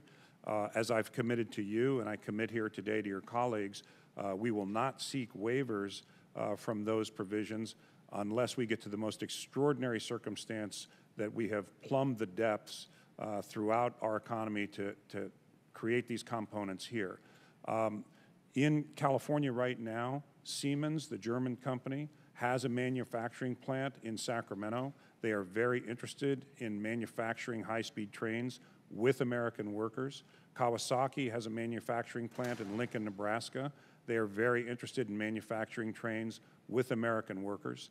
And any other entity that would come to participate in our program is going to need to come and show that they are either presently have the capacity to build these trains in the United States or that they will create the capacity to build it here. There are many other elements in this system, concrete, steel, bridges, et cetera. Could you speak to that? I'm proud to say that today, as we sit here, and it's our intention that this will continue to be the case, every ounce of concrete, every ounce of steel is domestic. The steel girders are being manufactured in Lathrop, California. The steel rebar is manufactured in Southern California. We continue to use 100% domestic content for the construction materials. Did you say Lathrop? I did. I believe you're familiar with that community, Mr. Chairman. Lathrop. I think I know that city. And I know you do also, Mr. Chairman. Well, thank you very much. Just a final point of my own. It was 1988 when California established the High-Speed Rail Commission. Congressman Costa and I were the authors of that legislation. We've been at this a long time. The Buy America provisions are extraordinarily important for the continuation of support for this project. American taxpayer dollars and both California taxpayer dollars as well are the way in which this is going to be initially financed. And to maintain that support, the Buy America provisions maximum, I'd love to see 100%. And as I told you, Mr. Richards, we will never build a high-speed train in America unless the High-Speed Rail Authority in California simply says it will be American-made, in which case this industry will move to America and it will be built in America, and we can then capture both the technology, the jobs, and the future. And so I appreciate your position on this. I hope it is maintained. And needless to say, I'm sure this committee will watch closely because Lathrop is an extremely important community in California. Thank you. Thank you, Congressman. Thank you, Mr. Garamendi. Just a point of clarification to Mr. Garamendi's question. California High-Speed Rail did apply for a waiver in 2014 on Buy America provision, did it not? It did, and actually there was a further one, and I worked with Mr. Garamendi and reversed that decision to seek a waiver at that time. And part of, I think, the issue there was that we were working with Amtrak at one point, and Amtrak had followed a protocol. Some of our staff people thought that that meant that we could kind of skip over some steps. My commitment to Congressman Garamendi and to also the members of this committee and the Congress is that in the future we will not seek any waiver prior to going out into the marketplace aggressively looking for systems and components, and only after we've plumbed all those depths would we begin to discuss that. Thank you for the clarification. Mr. Faso, you're recognized for 5 minutes. Thank you, Mr. Chairman. Mr. Moorman and the panel, thank you for your appearance here today, and I find the testimony very illuminating and instructive. Mr. Moorman, I represent an area in the Mid-Hudson Valley of New York State, served by the Empire Service, and I have had occasion to frequently use that service through the years. Can you, we have not been able to find out from Amtrak as to the potential service disruptions because of Penn Station construction project, which is a very necessary project, and what disruptions may be taking place on the Empire service.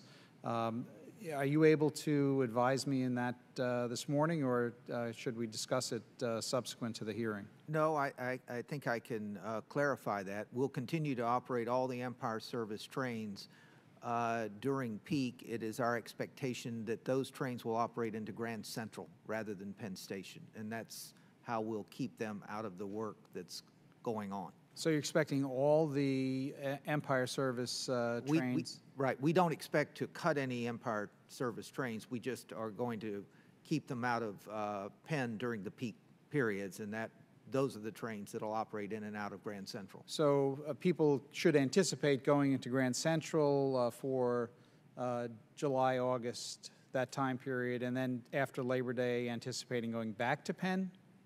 Yes, sir. That's correct. And the only people that should anticipate that will be the trains that are either arriving or departing in morning or afternoon rush hour. Okay. You also, in your testimony, you mentioned that you're undertaking a major refresh program for the 450 Amfleet 1 cars that are the backbone of the Northeast Corridor service. Is that those train rehabilitation, is that going to, an upgrade, is that going to affect the service or the train sets that are used on the Empire service line? Yes. Those are the so-called Amfleet 1 cars, and I believe they're all in Empire service as well, and as well as a lot of other state-supported services and the corridor. That is good news, because I can tell you, as someone that's used that Empire service many times through the years, they needed to be refurbished about 15 years ago. Given that I think it was last done over 20 years ago, I think your timing is exactly right.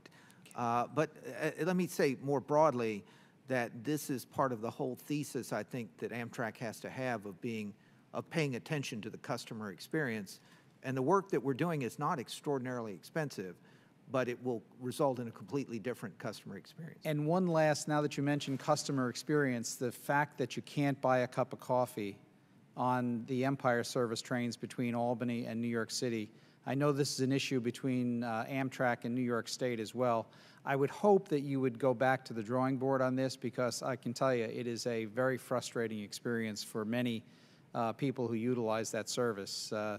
And if there's ever a delay, there's virtually nothing. I've been on trains on the Empire service where there was a tree falls on the track, or there's some other unintended disruption, and literally you've got to get off the train at a station if you're close enough to it, and it's very uncomfortable for those folks not having any refreshments on those trains. So I just wanted to, you don't have to answer that. I think you know my point. I wasn't aware of it, but I'll work on it. Right. It's important. Believe me, if you can get coffee back and other things back on the Empire service, we may name a car after you or something like that. Mr. Procari, you have perhaps one of the most integral and important projects in the nation. Tell me, Is 3P something that you've looked at in terms of trying to get some of the financing, some of the pieces of the financing that could be necessary to build this project? So I understand it, we're looking at a project that's $18 to $20 billion. Excellent question, Congressman. The short answer is yes. So for the first piece of the Gateway project, Portal Bridge, which is 100% designed and ready to go, that will be a more traditional design bid build. For the Phase 1B, the tunnel project, starting with an industry forum this summer, we're actively soliciting private sector input to determine the best procurement methodology, which may well be a public-private partnership. So a project like that could well lend itself to a public-private partnership because it's essentially a capacity allocation under the Hudson River. With a private sector partner under that scenario, we would still, of course, require a federal government funding partner. The ratios might be slightly different, and certainly the allocation of risk would be different, which is one of the primary advantages of a public-private partnership. So we're actively evaluating that and considering that. We're looking at best practices from around the world. We truly have an open mind on where to go. The real determinant going forward is how we can most quickly and efficiently deliver that tunnel project. Thank you. Mr. Chairman, could I just ask one more follow-up for the record, if they could submit? Brief, yes. Mr. Percari, could you advise whether there are any state or federal statutory impediments to the Gateway project seeking a public-private partnership? And if you could submit that to us for the record, I'd appreciate that. We'll be happy to submit it for the record. The Gateway Project Development Corporation was created in part so that it would have the flexibility of doing things like a public-private partnership if appropriate. Thank you, Mr. Chairman. Thank you, Mr. Fassel. Mr. Lipinski, recognized for 5 minutes. Thank you, Mr. Chairman. Chicago Union Station is owned by Amtrak, and recently Amtrak selected a master developer for a nearly $1 billion redevelopment project at Union Station. It'll bring over 3 million square feet of office, residential, retail, and hotel space to the historic facility. It will certainly bring a markedly improved experience for commuters and travelers, be great for economic development in that area. So it's good to see that. I worked on getting some language in the FAST Act that helped to make that possible. Now, in 2013, Amtrak's board of directors called for a more coordinated approach to unlock the commercial value of Amtrak's assets and generate additional revenue that could be reinvested back into the infrastructure, with a particular focus on major stations such as Chicago Union Station. This was called the Terminal Development Initiative. So I wanted to ask Mr. Moorman, can you describe Amtrak's priorities for these investments, and will they be linked to the regions where the revenue is generated? Obviously, it's a big question that I have. The money that Amtrak receives in this redevelopment, will that be used in the region, or could that be moved somewhere else? As we look at these projects, Chicago being a great example in our first project, but with more to come on the Northeast Corridor, it's our hope and expectation that that will generate significant funds for Amtrak to use in the operation of its business. It is certainly our intention to make sure that funds, for example, from Chicago are used to the maximum extent possible to do the work that's required, and a lot of it is required in Chicago Union Station and in our Chicago facilities. We'll have to make sure that we work on the timing, because in some cases the funds that come from a particular development may not match the timing of the investments that we need to make. But we certainly plan on using those funds to the extent possible to do the work in the area where they're being generated. Thank you. And I want to go back to the to Buy America.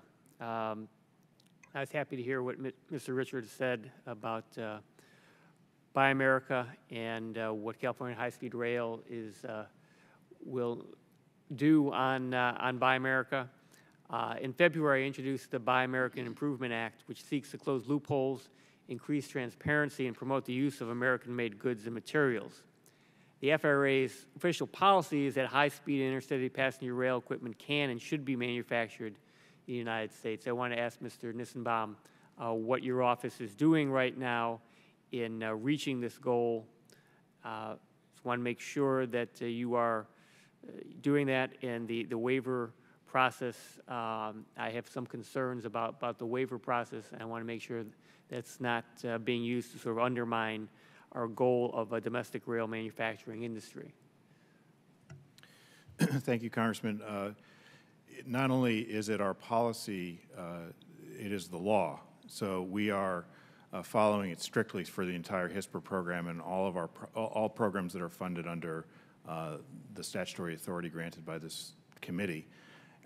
There's a very rigorous waiver process. It's not easy to go through that requires public notice, requires full vetting of whether there are domestic suppliers available if someone is seeking a waiver. And so while there have been a few waivers granted over the course of this program, the vast majority of all the project work has been done through domestic manufacturing.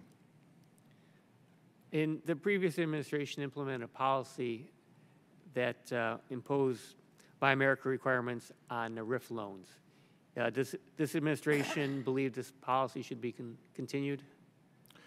I can't speak to that. What I can say is that all of the indications we have is a strong support for Buy America policy from our current administration. I certainly would encourage that, and the President certainly talks a lot about Buy Americans. I want to make sure that we are not in any way going backwards. We should be moving forward on that, and I would appreciate your office's work on that. Thank you. Happy to bring that back.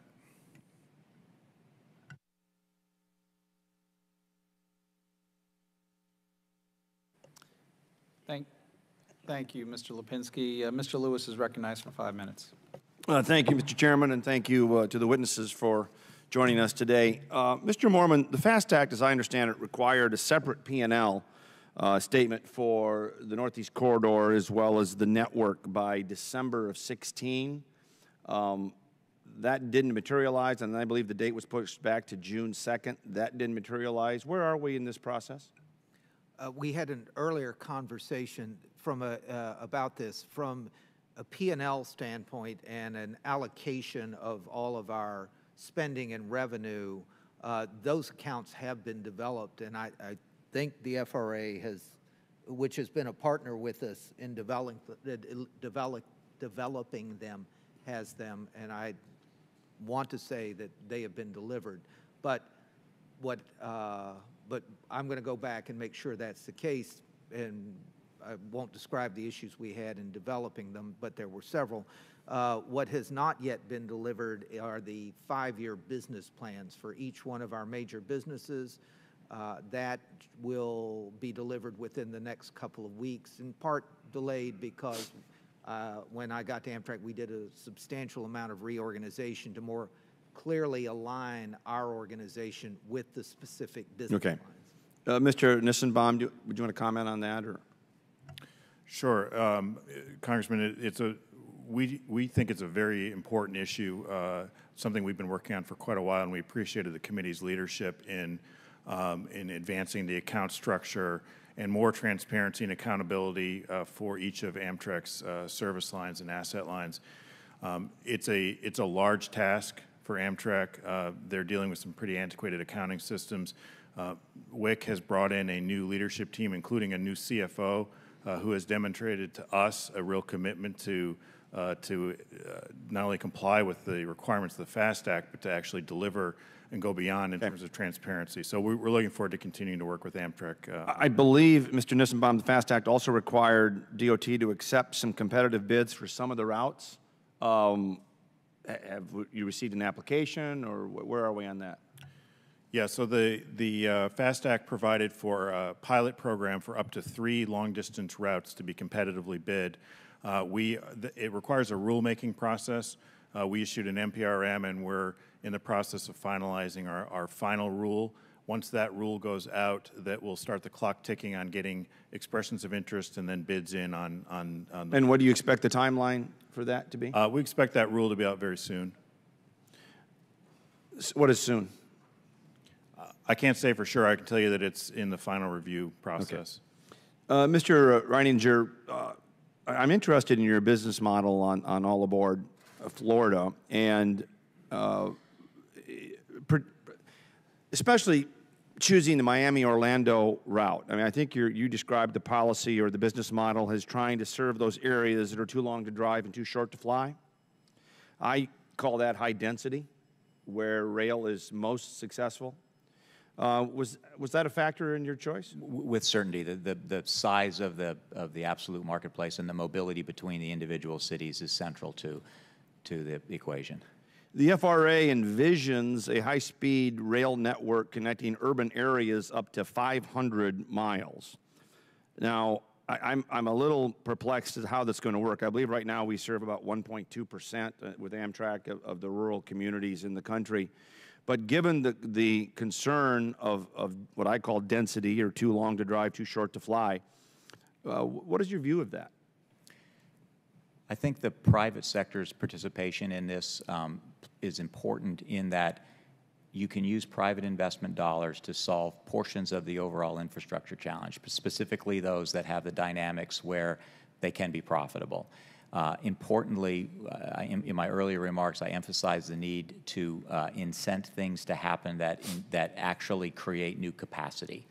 The ability to create new capacity to absorb future growth or to tackle the core of the challenge is sort of an important part of that. And when in these marketplaces like the one that we've entered into that give rise to a profitable operation is exactly the kind of position that... I mean, this is the conundrum, isn't it? I mean, in 2005, the DOT said, well, on some of these long-distance routes for Amtrak, they could save $75 to $150 million if they just eliminated sleeper cars.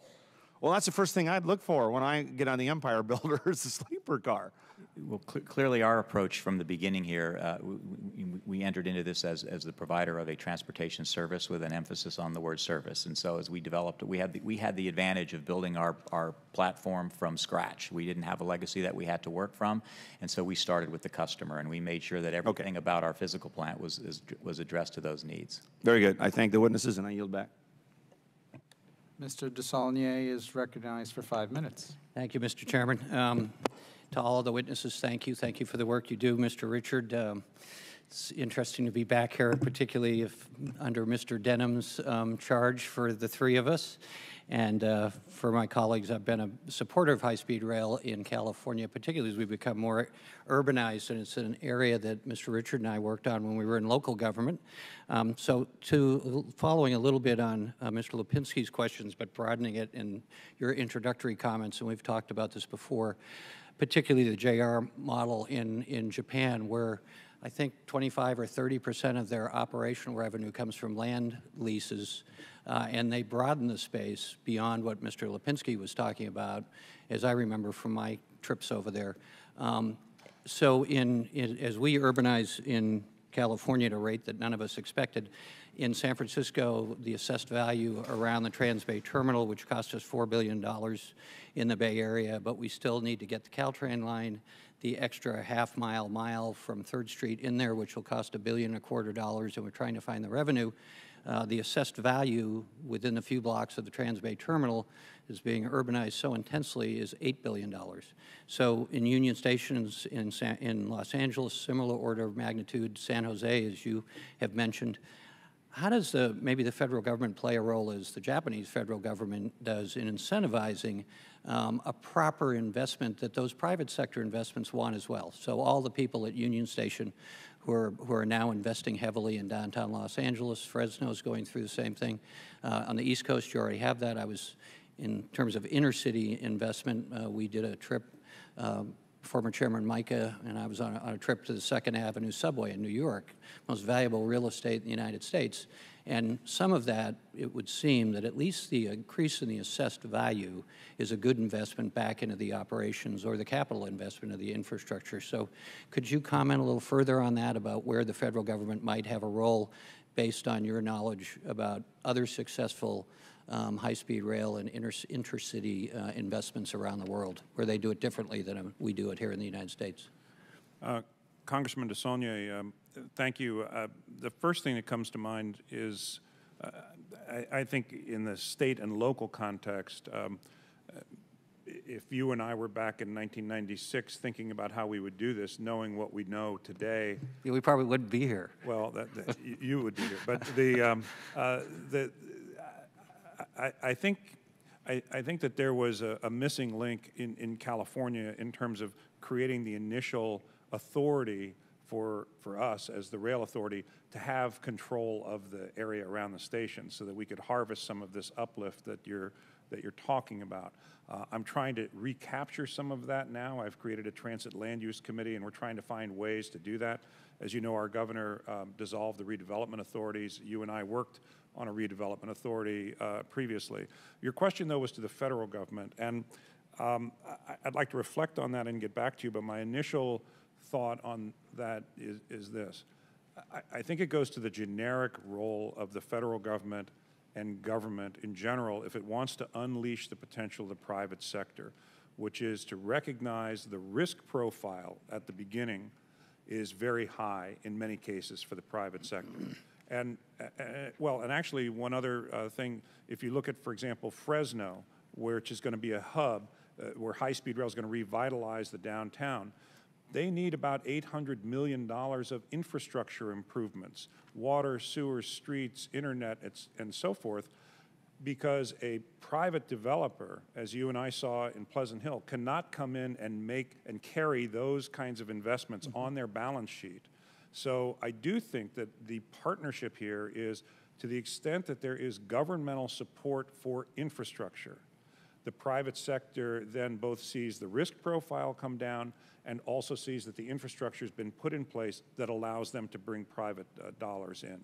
And I think that would be true in transit-oriented development as well as the broader infrastructure In the few seconds I have left, Mr. Picari, or any of the other witnesses you have, just capturing this investment. I mean, historically in the United States, we've let people speculate more than other countries and benefit from the infrastructure. And it seems like the Japanese have a different relationship in terms of risk. So could we do something to incentivize that behavior? And part of that allows for higher density, which a lot of the people in the community don't want, but then they do when they understand that this is the investment. If I may, Congressman, there's a much more sophisticated view, I think, on both rail projects and transit projects nationally in terms of value capture. Thinking more holistically from the beginning, in your Second Avenue subway example of not capturing that value, subsequent phases of that or other projects from the beginning, thinking about the real estate value capture as an integral part for both capital and perhaps operating cost recovery for the projects. Well, to the degree that any of you have in your work think that there's ways that we can incentivize this and do it appropriately so we're not taking away inappropriately from the private sector, but where there's a mutual benefit, I think would be all better served by your information. One clear way to do that would be in the federal grant-making process, whether it's New Start's core capacity grants or others, to recognize that as part of one of the criteria for a grant application process. Thank you. Thank you, Mr. Chairman. I yield back. Mr. Richard, one of the focus of today's hearing is private investment in intercity passenger rail service. The Florida and Texas projects, for example, are funded entirely through the private sector. In California, where the high-speed rail project has been in development for an extended period of time, how much funding has been pledged or invested so far? We have not been at the point of seeking or receiving private sector investment so far, Mr. Chairman, at this point. That's not to say that there's not overwhelming interest, but it would come in at a different phase in the project. Well, let me then ask you about the interest. At our January 15, 2014 oversight hearing on California high-speed rail, you had indicated that private sector investment was imminent. And in quote, you said, in 2011, the authority issued a report for expressions of interest, the RFEIs, and received more than 1,100 responses. Those 1,100 responses, are those in the areas of selling right-of-way, station development, fiber optics, real estate development, air rights, all in that type of? I don't remember specifically, but I think that's right. And then there was another round where we went out to the private sector. We got very specifically about 36 responses to our question about how to finance the next phase of the project. But if I might, just 2 quick points. First of all, we applaud the success of both Texas and Florida and what they're doing. Their structures are different than ours. In some cases, they're operating on existing railway corridors. In some cases, there's an existing railway. Also, there was a deliberate decision made by my predecessors, and I think even your predecessors in the California legislature, that this program should try to connect areas of the state, including the Central Valley, which has been underinvested. That's different than building a straight line from San Francisco to Los Angeles. And what that has meant, since we are also by law not allowed to provide an operating subsidy, what that's meant is that for the private sector to come in, either the government has to guarantee their first period losses, which we cannot do by law, or we have to show them that there is sufficient ridership that they will make that investment on a risk-adjusted basis. And that is why our view is that the government has to pay for the first operating segment. We will then auction the rights to the private sector to come in and operate on that segment. So it's in sequence, and I think we're on path for that to happen.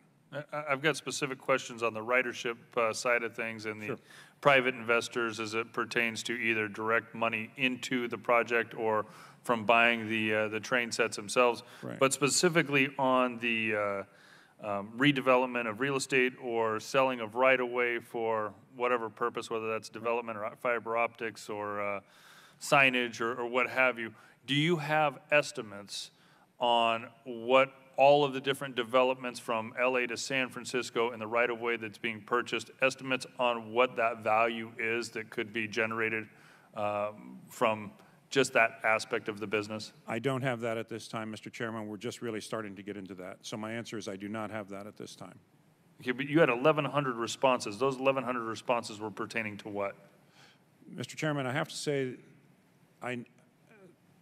I don't recall at this point. I'd like to be able to supplement my testimony with that. Okay. We're just looking for I understand. ideas and better understanding of how we put this, these numbers together. Well, let me finish that quote from that hearing. Following up on the results of the RFEI in January 2012, the authority met with 8 infrastructure investment firms which confirmed their interest in investing in the program.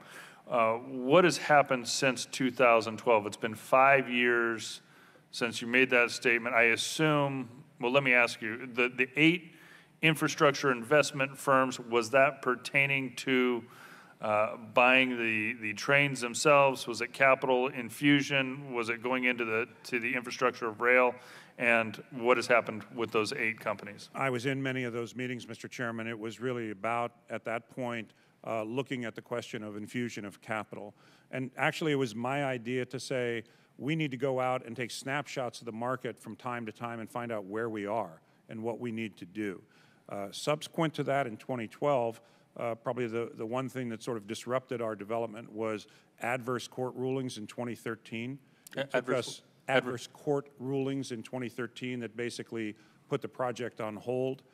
Those ultimately were reversed, and in fact, all the other court rulings have gone our way since then. There were questions about the extension of the cap and trade program, which are being resolved, issues about our bonds, which are being resolved, and so now we're back at the point of talking to the private sector about when and how they want to come in. But that's why I want to reemphasize our action last week to issue an RFP for early operator. These would be operating companies that would come into the program now, help us design the program, be available to start up the program, absorb those early losses, and we got very strong indications from 5 international consortia, all of whom want to compete for that. I think that's a very good indicator that we're now moving into a commercial phase and about to enter into those conversations with the private sector. Thank you. Ms. Wilson, you're recognized for 5 minutes. Thank you for your patience. Thank Thank you, Chairman Denham and Ranking Member Capano. Thank you to our esteemed witnesses for sharing your perspectives on challenges and opportunities for intercity passenger rail service. I especially want to thank and welcome Mr. Renninger for joining us today on behalf of Florida East Coast Industries, which is based in my district. Tourism is the backbone of Florida's economy, so the viability of every transportation mode matters. Today, especially passenger rail. I'm pleased that Brightline, the nation's first passenger rail service in 100 years to be privately funded, is headquartered in my district. I cannot overestimate how important this rail system will be to Miami and the greater Florida economy. We expect Brightline, which will launch this summer, to jumpstart our economy with up to 10,000 jobs and to transport 3 to 5 million Floridians and tourists annually. Amtrak's Miami station, which serves more than 70,000 Floridians and tourists each year, also is in my district. So I was quite alarmed by President Trump's proposal to slash nearly half of Amtrak's funding. The draconian cuts would derail Amtrak in my home state and in 22 other states. If this budget is adopted, 3 Amtrak long-distance services currently available in Florida, the Auto Train, Silver Meteor, and Silver Star, could come to a grinding halt. This would not only deprive nearly 1 million Floridians and tourists of safe and reliable passenger rail service, it also would slash hundreds of jobs, exacerbate highway congestion, and harm Florida's tourism-driven economy. Once upon a time, Miami was a tiny hamlet of fewer than 300 residents. Then Henry Flagler Railroad came to town and helped transform the city into a bustling metropolis. Today, Miami is one of the nation's largest cities and a leader in global commerce. But the proposal would slow its economic growth and perhaps even put it in reverse. Amtrak provides an essential service that enables hardworking Americans to travel from state to state and coast to coast in an efficient and cost-effective manner. We should be looking for ways to work across party lines to improve and expand this national treasure. As members of Congress, we have an obligation to our constituents. We need to support Amtrak and new passenger rail services like Brightline. I look forward to working with my colleagues on this subcommittee to derail proposed funding cuts and support sensible reforms that will help keep the traveling public, workers, and communities safe and secure. I have a couple of questions.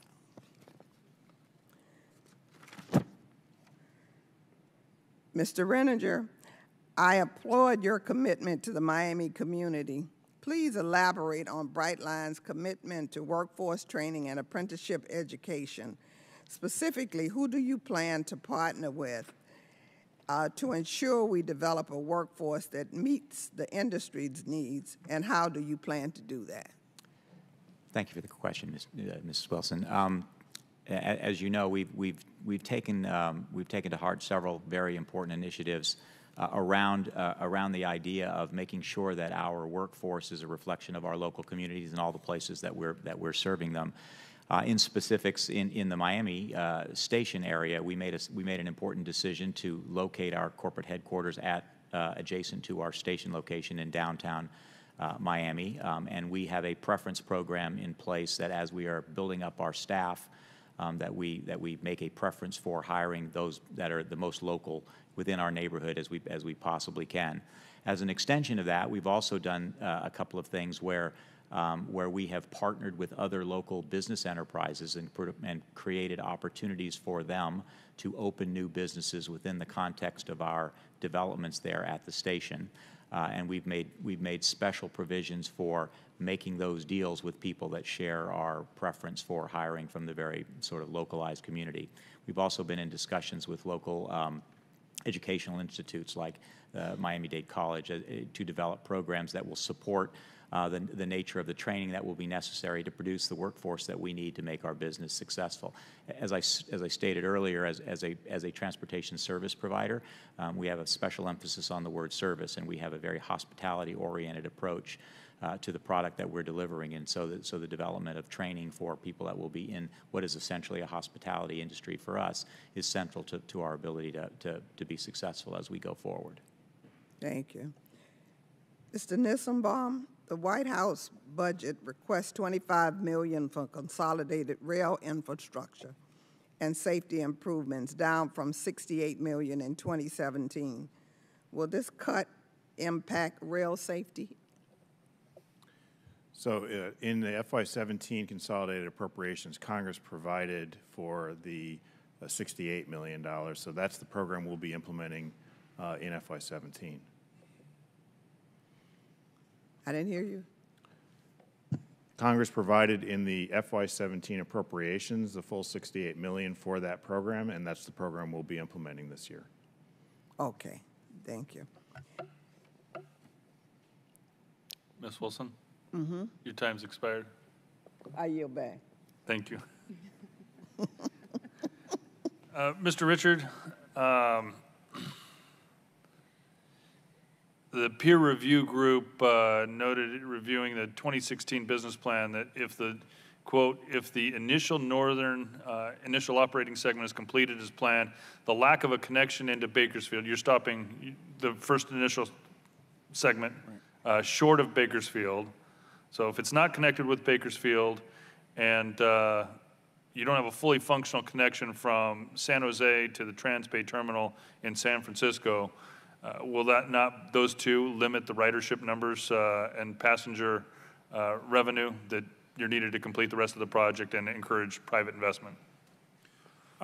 They will limit it, Mr. Chairman. I think that the key point here is our 2016 business plan showed that the construction that we are doing in the Central Valley from wherever the terminus is to San Jose by itself would allow us to build something that would be economically self-sustaining, which is both the law and the policy in California. That would be the minimum system that we could build. It would connect the Central Valley to Silicon Valley. There would be enough ridership on that system, even between sort of the Fresno, Merced region and San Jose, to be economically self-sustaining, to not require an operating subsidy. Have you released those ridership estimates? They were part of the 2016 business plan. Yeah. And so, but we also, and the reason we stopped north of Bakersfield is originally we thought we were going to build our first segment to Los Angeles. We changed our direction for reasons I can go into, and so we didn't go any further south, and we turned to go north and west. But we also said, as you point out in the 2016 business plan, that it would make a lot more sense to actually connect into Bakersfield and to enhance the service between San Jose and San Francisco. Even if we could meet the minimum criteria not doing that, it would make more sense to do that. Though that would require an additional $2.9 billion of investment, but it would generate $4.7 billion of additional ridership revenue. So our point was we could have the conversation with the Congress about whether that's an appropriate federal investment given the almost immediate return of doubling that investment and further connecting those regions. So we don't need to connect into Bakersfield right now or enhance the service to San Francisco, but we think it would be better if we could do that. Frankly, the first place we were going to look is here.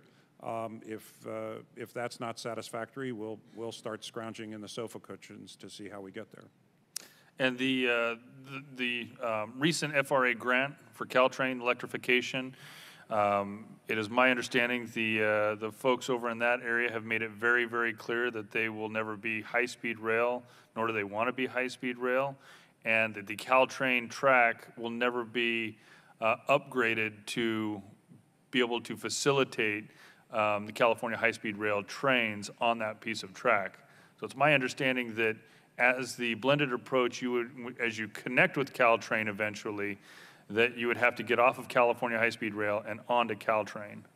Mr. Chairman, I'm going to have to respectfully say that I don't think any of that is correct. The folks, you may be talking about people who in the community of Atherton have tried to bring litigation to stop high-speed rail from happening on that corridor, but in fact all of the transportation leaders in the Bay Area have a very different view.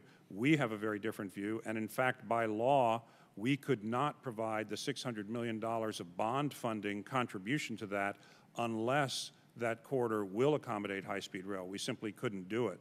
The plan is that the electrification will take place now, which will allow Caltrain to have more efficient service as a standalone thing. But in fact, we save $20 billion by using the Caltrain tracks. There is no appreciable diminution in speed between San Jose and San Francisco on that. And there will have to be some track straightening and some passing tracks. But we're in discussions with Caltrain and other transportation leaders in the Bay Area about precisely how to do that. We're doing environmental work on that right now. So that corridor will be upgraded to high-speed service, and we think that's the most cost-effective way to do it. But I'd be happy to engage with you or your staff about where we're having differences there. Thank you. I'd like to understand that better, but it is your intention that the Caltrain system will accommodate high-speed rail trains at a certain point in time. That's correct. And those engineering studies have been done, and that is the plan. The California legislature appropriated our bond money specifically with that idea in mind. And so I'm happy to engage with you and your staff on this further. And would this be at a later date, or is this part of the FRA grant, that the grant and the Caltrain upgrades are being put in place with the understanding that California high-speed rail trains will be on that track? Well, my understanding is that the grant, the core capacity grant that they got, which comes through a different part of the Department of Transportation, that grant, I believe, Mr. Nissenbaum can correct me, came out of the Federal Transit Administration, not FRA, and it was intended to be able to support Caltrain electrification as a standalone matter. But we are now working with Caltrain so that and the reason we're funding this is that it will allow us to step up to full high-speed service. But I think that the grant from Federal Transit Administration was independent of that, if I understand that correctly. And Mr. Nissenbaum? Yes, that's correct. It's through the Federal Transit Administration, through their capacity investment program. Okay, so this has been my concern from the initial grant request that came up late January, is that you're using Prop 1A dollars as your state match, yet there has not been any clarification that Caltrain will ever be able to facilitate. Well, let me ask you, under the grant agreement, will Caltrain be able to facilitate California high-speed rail? So I'm going to have to get back to you because it's FTA-administered grants about how they've written that. From our standpoint, we work closely with FTA to ensure that whatever sources of funding are applied to each grant are uniquely to those grants, that there's no double counting and so forth. So that's our piece of it. But I can certainly get back to you on how it's written from FTA. But you understand my concern. If Mr. Richard is saying Prop 1A is for California high-speed rail, and you're using California high-speed rail money on a grant match for an upgrade to Caltrain, I want to make sure that we are not going to build a new track and upgrade a track only to have to turn back around and you find other money to upgrade it again, assuming we're going to have Caltrain, California high-speed rail on there. If you could clarify that position, we would look forward to a written response on that. Happy to do that for you. Thank you. And may I just say I agree with you on that, Mr. Chairman. We certainly are working with Caltrain to make sure that we don't end up with pancaked sequential investments. We want to do this right the first time. Thank you, Mr. Richard. Ms. Bustos, you're recognized for 5 minutes. Thank you, Chairman Denham, and also Ranking Member Capuano, and also to our panelists for being here today. This is an important issue for me. I represent the central and northwestern region of the state of Illinois, and we have two possible passenger rail corridors in the district that I serve. The first is service from Chicago to Rockford, and then on to Galena, and then over the river into Dubuque, Iowa. The second is Chicago to the Quad Cities. I live in a town called Moline. The Quad Cities are Moline and Rock Island in my congressional district. That project was awarded $177 million in federal money in 2011 as part of the high-speed InterCity Passenger Rail program.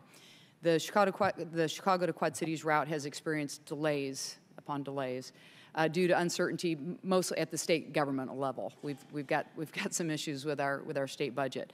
But it's now moving forward, and we're working very, very hard to get this over the finish line.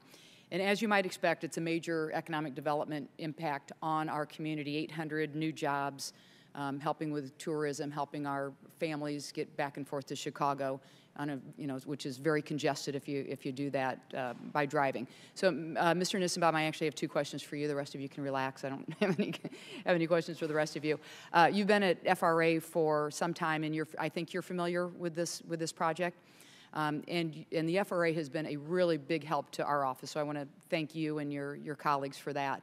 I'm wondering if as you sit here, if you can offer your commitment to continue to working with us on this project so we don't continue to face delays, and just really help us get this over the finish line. Our community sees this as so important. Thank you, Congresswoman. Yes, absolutely. We have worked closely with the state and with the railroads on that route. There have been some challenges.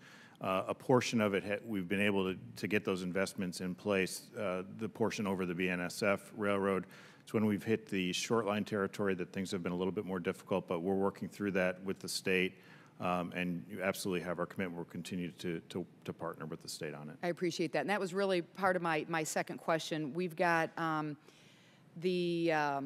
so you've got the Illinois Department of Transportation and I think I don't need to mention the rail line, but the part that a certain rail line where they own the track. So we've got timeline and design upgrades that are needed on that. I think if we can work through that part of it, we'll be able to move this forward. And I guess that's probably more specifically the area that we just really hope that we can work together on working that part of it through. Yeah, absolutely. Again, as you know, these are state grants, and so we do need the state DOT, as they have been, to stay focused on it and to try to resolve those issues. Ultimately, they're responsible for that, but we've been partnering with them to help them try to clear some of the obstacles in the way of that grant. How are you feeling on our chances? We remain committed and hopeful on getting through them. I will pass that along to my community. I appreciate that. No, we really do appreciate your help. The FRA has been very, very good to deal with, so thank you so much for that, your willingness to commit to that. That's all I have, Mr. Chairman. Thank you, Ms. Bustos. Mr. Capuano. Thank you, Mr. Chairman. I want to thank the panel again. Like I said, I wanted to listen today and heard some interesting stuff. I want to be real clear. From my perspective, anything I do as a member of Congress to deal with Amtrak or any passenger facility across the country, none of it's going to get me a single vote. No one's going to vote for me by spending a lot of money on passenger rail. Yet, we all know that it's absolute necessity for this society to be successful and our economy to be successful. So that's why people like me support this. And honestly, politically, I'm much better off cutting a ribbon on a bridge or opening up a new subway stop or whatever it might be. But this is essential. And honestly, I don't usually advocate for projects outside my district or my region, but clearly the Gateway project is absolutely critical to this country, and it has to be done. I think high-speed rail is absolutely something. It's an embarrassment for those of us who travel internationally to see how far behind we are in high-speed rail. We pride ourselves on being the best and the brightest and the fastest and the first, and yet we're probably the last as far as developed countries go for high-speed rail. It's about time that we catch up. I want to clarify one thing. Several times today, comments were made relative to ARA, the American Reinvestment and Recovery Act, if I remember what it's called. Just for the record, I want to be real clear. ARA was the stimulus, which people like me who voted for it got the hell beat out of me for voting for it as some kind of a throwaway project, and yet today we're reaping the benefits of it, and I haven't met anybody who doesn't like what we did with it. Now, we can all argue about exactly where the money should have gone, but each and every one of you at this table are representing thousands of people that have been employed because of it. And I always like to draw that distinction because we in government, I think wrongfully so, we took a lot of grief for the stimulus and we took credit for error, and nobody understands that it was the same thing. Now, we're going through that today, and the same thing with health care. You know, people hate Obamacare, but they love that ACA. Like, it's the same thing. The stimulus was a good bill. I'm glad I voted for it. I wish we could have had more into infrastructure. That's the mistake we made, but so be it. I guess I'd like to ask, I'm going to let you off on this one, Mr. Nissenbaum, out of respect for your current position, but I want to ask the rest of the panelists. I assume you're familiar with the President's proposal relative to rail, particularly passenger rail, and I'd like to ask each of you, do you support the President's budget as proposed to this Congress in regards to the money expended relative to passenger rail? Do you think it is sufficient? Can you do your jobs efficiently if that budget were to be passed as submitted? And again, Mr. Nissenbaum, out of due respect, I will exempt you from that, from answering that.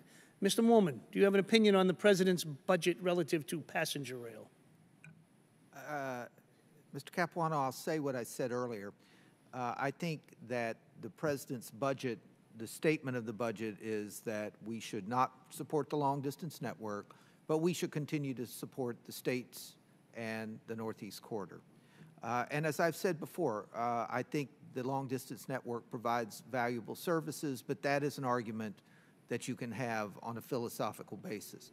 From a practical standpoint, the President's budget would effectively eliminate capital funding for the Northeast Corridor, and that's a bad thing. Mr. Moorman, you have a future in the State Department with that beautiful way to say, no, you don't support it.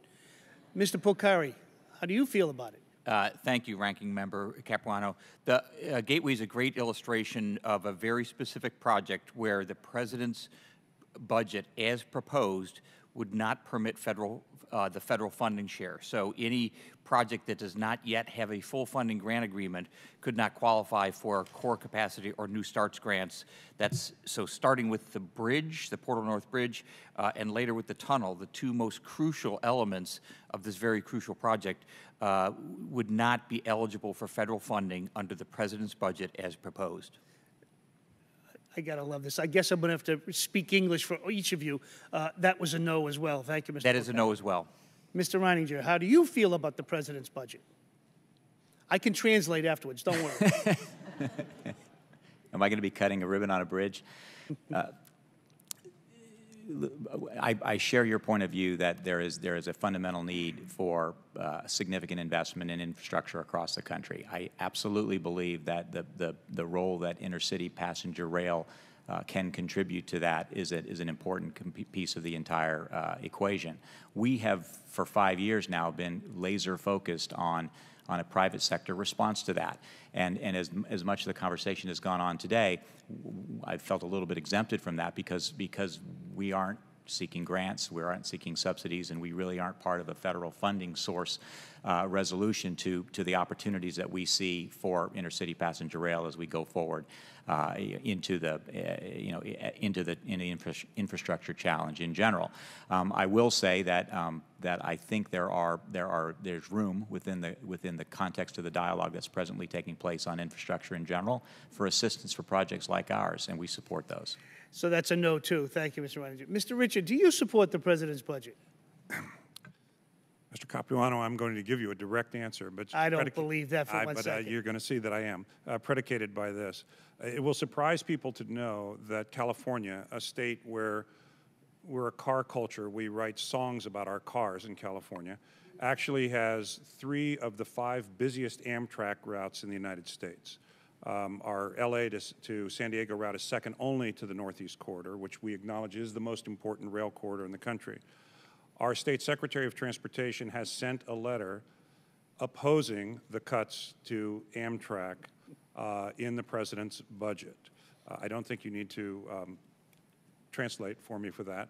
I don't think so. That's pretty good. And supporting full funding of the FAST Act budgeted amounts. Now, I will also say there are other aspects of this administration's proposals where we are supportive and we are working with them on things like effectuating the fast track elements of regulatory permitting and other things where we're having very positive, constructive conversations with the administration.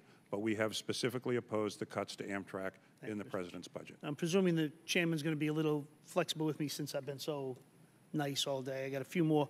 Mr. Porcari, I just want to be clear. On the Gateway project, doesn't that include like a big project that Governor Christie shut down years ago? Yes, the ARC project, which wasn't exactly the same as the Gateway project, but would have provided new capacity under the Hudson River into New York, was actually under construction when it was terminated. The Gateway project is, you can think of as its successor. It's more comprehensive, right. But it is... and yet the state of New Jersey or the Port Authority, whoever it was, has a fair amount of money on the table for the rest of this project. Is that correct? Yes, the state of New Jersey, through New Jersey Transit, is an important part of the local funding component to this. And when you come to the federal government and ask for money, how can we be sure that Governor Christie won't renege again? The governors in both the states of New Jersey and New York have been very strong supporters of this project. They have. When did he change his mind? We believe, because we have a project that's ready to go, that, by the way, the Portal North Bridge project will be managed by New Jersey Transit, an instrument of the New Jersey government that shows the strong support, and Governor Christie has repeatedly expressed his support for the Gateway project. I'm particularly happy he was enlightened. Again, I'll take all the money I can get. We tried to grab the Florida money when they walked away, and if Jeff ever stopped the California project, I'd be grabbing your money, anything I can. But as I said, I need this Gateway project to go through because it's good for the country. And actually, I'm also an American. I'm not just a parochial guy. I'm a little bit of both, but it would be good for us. I guess the last item I have is now, Mr. Nissenbaum, now it's for you. I've been reading and I've been informed that President Trump's administration have told all departments not to answer any questions submitted to them by ranking members of committee or subcommittees. I haven't seen this, but that's what I've been informed is accurate, and I'm just curious. I mean, honestly, up until now, this committee is about as bipartisan as you get. We have minor differences, but they're kind of like family differences. That's why we get things like the FAST Act done. That's until I take your $20 billion for California high-speed rail. That's not a very family thing to do, but yeah. But it just strikes me that that's the kind of policy that, absent some reason, would really drive a divisive wedge in maybe other places, but in this committee, would drive a divisive wedge between people that get along and work together. And I'm just curious, has your department been informed by the White House that you can't answer questions submitted by the ranking member of this committee? We've gotten no such direction. We've been responsive to requests from both. Up until now, everybody's been great. I mean, the DOT and all the sub-agencies have been great. We've had, to my knowledge, we've had no problem. As usual, sometimes we go back at you 3 or 4 times, but that's normal. But I just want to be clear. I mean, if that comes down, I guess we'll be having another discussion because, again, I don't mind having our arguments with my colleagues on this side, on that side. But up until now, we like to build things. And we all understand, again, here we are having a long discussion about projects that are not going to get any of us votes. But we all know it's critical for this country. We know it. And we'll do what we have to do as best we can. There's no reason to find ways, and I'm not talking to you, but there's no reason for anybody to find ways to drive us apart unnecessarily. And with that, thank you. And I yield back, and I deeply appreciate the chairman's wonderful flexibility and his liberal approach towards timing. Easy on the liberalism. Mr. Richard, a lot of new discussions about the blended approach. with Caltrain now and Metrolink to the south in LA, so you now have changes on the northern and southern ends of the high-speed rail line. What will the average train speed be with the current number of stops that are proposed be between San Francisco and Los Angeles? Average train speed. I would say, I'll have to do the division in my head, but the system, as you know, Mr. Chairman, has to be designed so that a nonstop train can go in 2 hours and 40 minutes, and we're still meeting that standard. In fact, the peer review group thought that we're about 8 minutes ahead of that. In a way, the answer to your question is going to depend on the operator. Again, we are going to turn this over to private sector operations. They're going to make decisions about how many through trains, which trains stop in which areas, and so forth. Those will be commercially driven. But I would say, in general, if I had to guess today, it would be about 3 hours from LA to San Francisco with normal stops, but with through trains at the 2 hours and 40 minutes that the statute calls for. So there will be some trains that skip a certain amount of stops to be able to hit the 2.4 hours. The requirement in the law is that the system be designed so that a nonstop train can go in 2 hours and 40 minutes. Just as the airlines optimize their service, which things they do nonstop, which ones they go through hubs, the private sector operator will come in and they will look at the ridership numbers and they will decide how they want to provide service to those cities. Some of it will clearly be nonstop. Some of them will stop in San Jose, maybe make limited stops. Some of them will stop in all the cities. And we will certainly want to make sure that everybody gets served, and I think the markets are there to serve them. But the reason that I can't give you a full answer today is whatever I say would be superseded by the commercial decisions, probably within some limits, that the commercial private sector operator would make about how to optimize the system the best.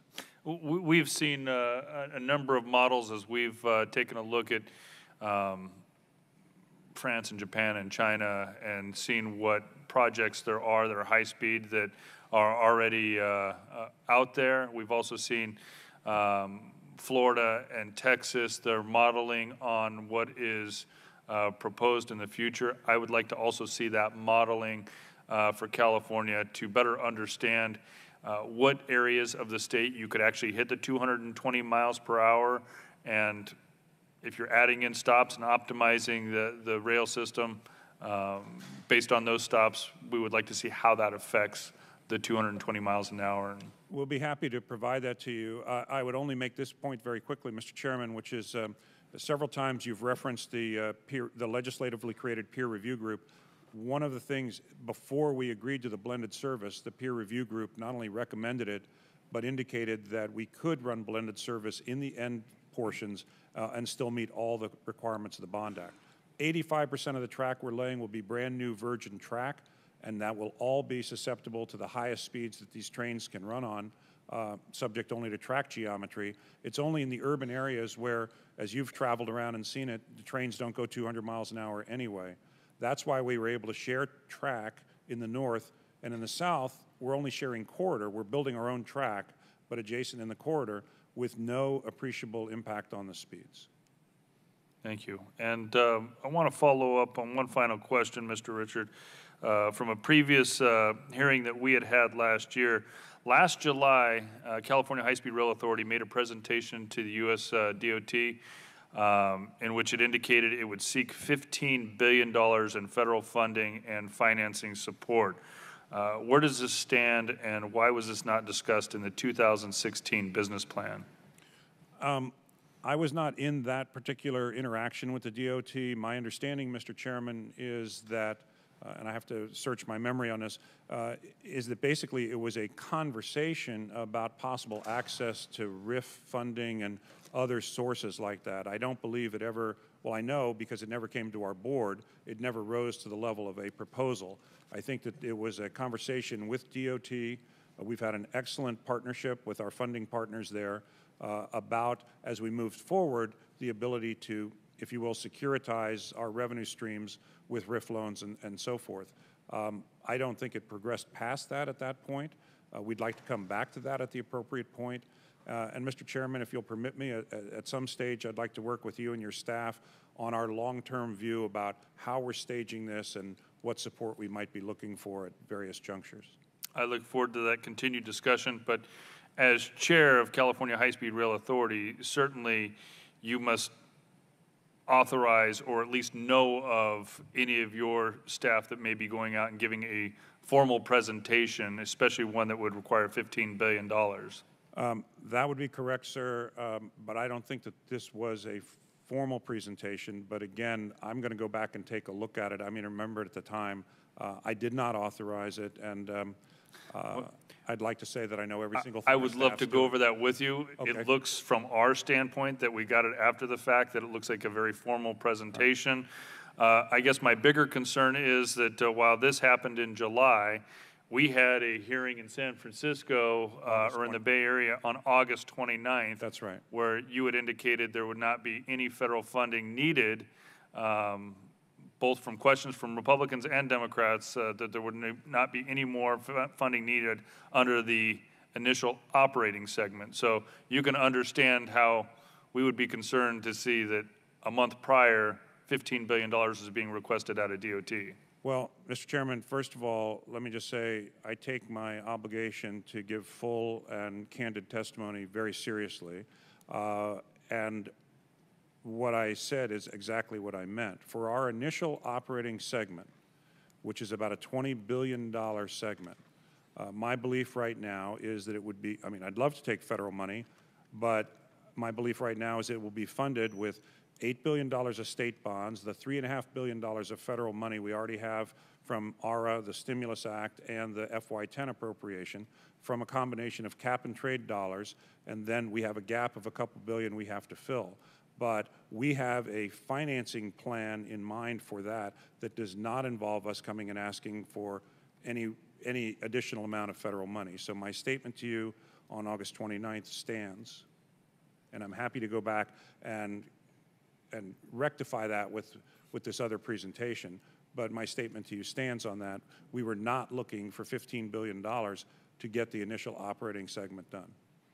And again, I think it goes to the nature of, as Mr. Renninger was responding to a different question, a RIF loan that is a payback of federal dollars is certainly not the same as a federal grant. And so, but again, I don't have that presentation in front of me or in mind, Mr. Chairman. I understand very seriously the concern you're raising, and I'll be happy to follow up with you in the committee on it. The concern is to make sure we have an open and transparent process and that Yes, we actually adhere to the will of the voters. So my concern was both on Caltrain as well as finding out this. We want to make sure that it is a transparent model that you should be having a discussion with us. So when we find a grant agreement that comes up only a couple of days before the administration leaves, or when we find that there was a presentation that was presented to the US DOT a month before we had a hearing and we were not privy to that transparent document, it obviously raises questions. So we'd like to see a little more transparency. I'm looking forward to not only our sit down to go through some of these items as well as the items that we're requesting in writing, but also, again, taking up Mr. Costa's offer and invitation that we actually take a look at some of the jobs that are being created in the Central Valley. So, thank you, Mr. Chairman. I look forward to it. Thank you. You have more questions? I got one final one for Mr. Newsombaum. I wanted to follow up. Your written testimony mentions with respect to oversight that FRA uses its resources to focus on projects that present the highest risk. Do you consider California High-Speed Rail, the project itself, to be one that presents the highest risk? So as I mentioned, we have 85% of the funds in the Recovery Act HISPR program went to 6 corridors. And all 6 of those corridors are ones that we look at very closely because they're complicated. There's multiple projects in them. There's lots of stakeholders and railroads and other parties involved. So we look at all of those very closely. Okay, do all of them present a highest risk? Any significant investment in a transportation project is going to put it up into, for us, a higher level of oversight. And that's the category for all of the 6 corridors. that are in the program that we treat them all on that level. Have all 6 corridors received a waiver or received a tapered match? Not all 6, but there have been a number of tapered matches provided under the program. Outside of California High-Speed Rail, where else are we doing a tapered match? I will be happy to get back to you with the specific answer. I know of a few, but I don't want to misquote them. There are several that we provided tapered matches to. Is there guaranteed funding on the repayment of that tapered match? If you're going to spend all of the federal money up front and hope that there is state match in the future, is that state match guaranteed? Right, and not all of them were structured so that it was 100% federal match followed by state. There was different mixes, but it is the obligation of all of the grantees under the program to complete the scope of work of the project, which means they need to fulfill their match requirements and they need to cover any additional costs that might be incurred. That's in the grant agreements. We have remedies, excuse me, in the grant agreements to address any failure to comply with that, but that is absolutely our expectation. Has FRA done an audit on California High-Speed Rail? We're not an audit agency. What we do is we conduct assessments of risk and work closely with our grantees to try to identify areas to mitigate risk and to address any concerns that we have.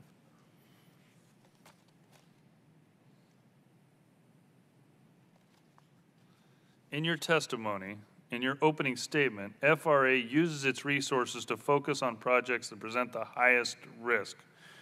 So FRA's oversight program, how do you conduct oversight and use your resources to focus on projects that present the highest risk if you don't do audits? Well, an audit is sort of a formal term. What we do is the oversight from a grant perspective involves looking at how the grantee is delivering their scope, schedule, budget, identifying areas where there may be concerns with any of those elements. So oversight is a sort of a standard term that's used for grant-making agencies like ourselves. Audits are typically done by organizations like the Inspector General's office. So do you ever coordinate with the Inspector General's office or any other office to conduct an audit? Yes.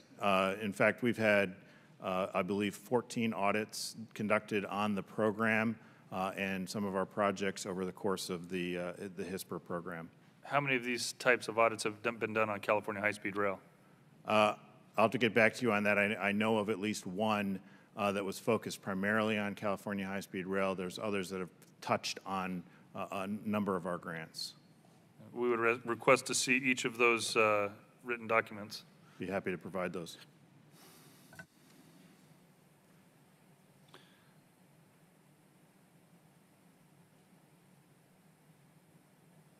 So if you were going to do a full audit on the project, what agency would be responsible for that full audit? I can't say for sure what the right agency would be. We could certainly, I'll take that back to the department. We can get you an answer for the record. How are you not sure? I'm a little confused here. So FRA changes its grant program. We have a grant program that says, okay, state, local government, you've got to come up with your match and we'll match it. We're going to do a grant program and invest federal dollars to match funds. And then you take a waiver and you say, okay, we're going to spend all the federal dollars up front with the promise that these state dollars are eventually going to come. And you have no idea who does the audit or if there's an audit that's been done to guarantee that the state. Look, so you can see where my concern is going here. No, Mr. Richard in his testimony understands that at some point he's going to have to come back to the federal government. And I imagine going to the rest of my colleagues on this panel that this panel is not going to be very kind to that new request if they can't actually verify that a state match has actually been fulfilled on the previous grant before we issue another grant. So if we don't even know if there's an audit that's been done, if we don't know who actually would do the audit, obviously it would raise a number of concerns that this match that isn't there today would actually come to fruition, especially before we have a new grant request. Yeah, Mr. Chairman, I apologize if I may have misunderstood your question. From the standpoint of our program being audited and any of the projects in our program being audited, the Inspector General is the office that handles that, and they've conducted a number of audits, and they may in the future conduct audits. So that would be the agency that would do it with respect to FRA and how we've delivered in any of our grants under our program. Okay, but to your knowledge, you have not done an audit on the current grant.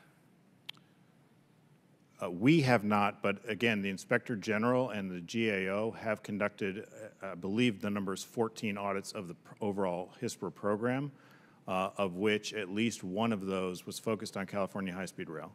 And you've reviewed this audit? Yes. And are you convinced that this is no longer a high-risk project and that the state match will be fully funded? You know, I would never suggest any of our projects are not high risk. I mean, we treat all of the projects with the seriousness of a grant oversight agency, particularly the large, complicated corridor projects, and so we will continue to look at it. We have not changed our oversight regime at all with respect to those audits. Now, we did have some recommendations, which we have been in the process of putting in place and have actually closed most of those recommendations, but we continue to oversee all of our grants, and particularly these 6 corridors, aggressively.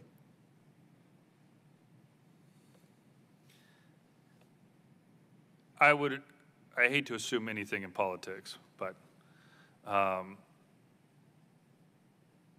it seems to me that if a state or a project came back to the federal government and said, hey, trust us, let me give you some information to show you how great we are, we would like to have a waiver so that we can spend all the federal money up front instead of doing the obligatory state match at the same time, that at some point you would be looking at an audit or some type of guarantee to say, this is less riskier than the other corridors or other projects because of a lower risk and a larger guarantee that the project will be done and the grant will be fulfilled.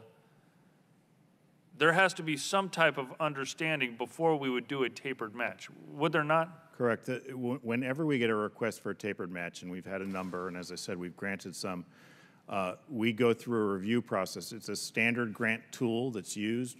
We follow the same procedures as the Federal Highway Administration when they do tapered matches. We look at whether the benefits of that tapered match in terms of project efficiency and delivery exceed the risks. And in this case, we made that determination and granted that tapered match. And again, in all of our grant agreements, we have terms and conditions that are consistent across the grants that give us remedies to address a failure to comply or failure to deliver on any of the obligations of the grantee.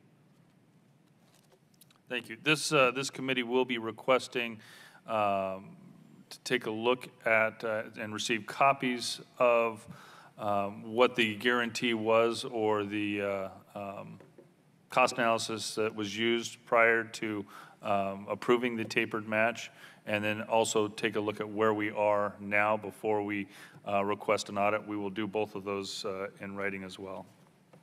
Absolutely. Anything else before we close? No more?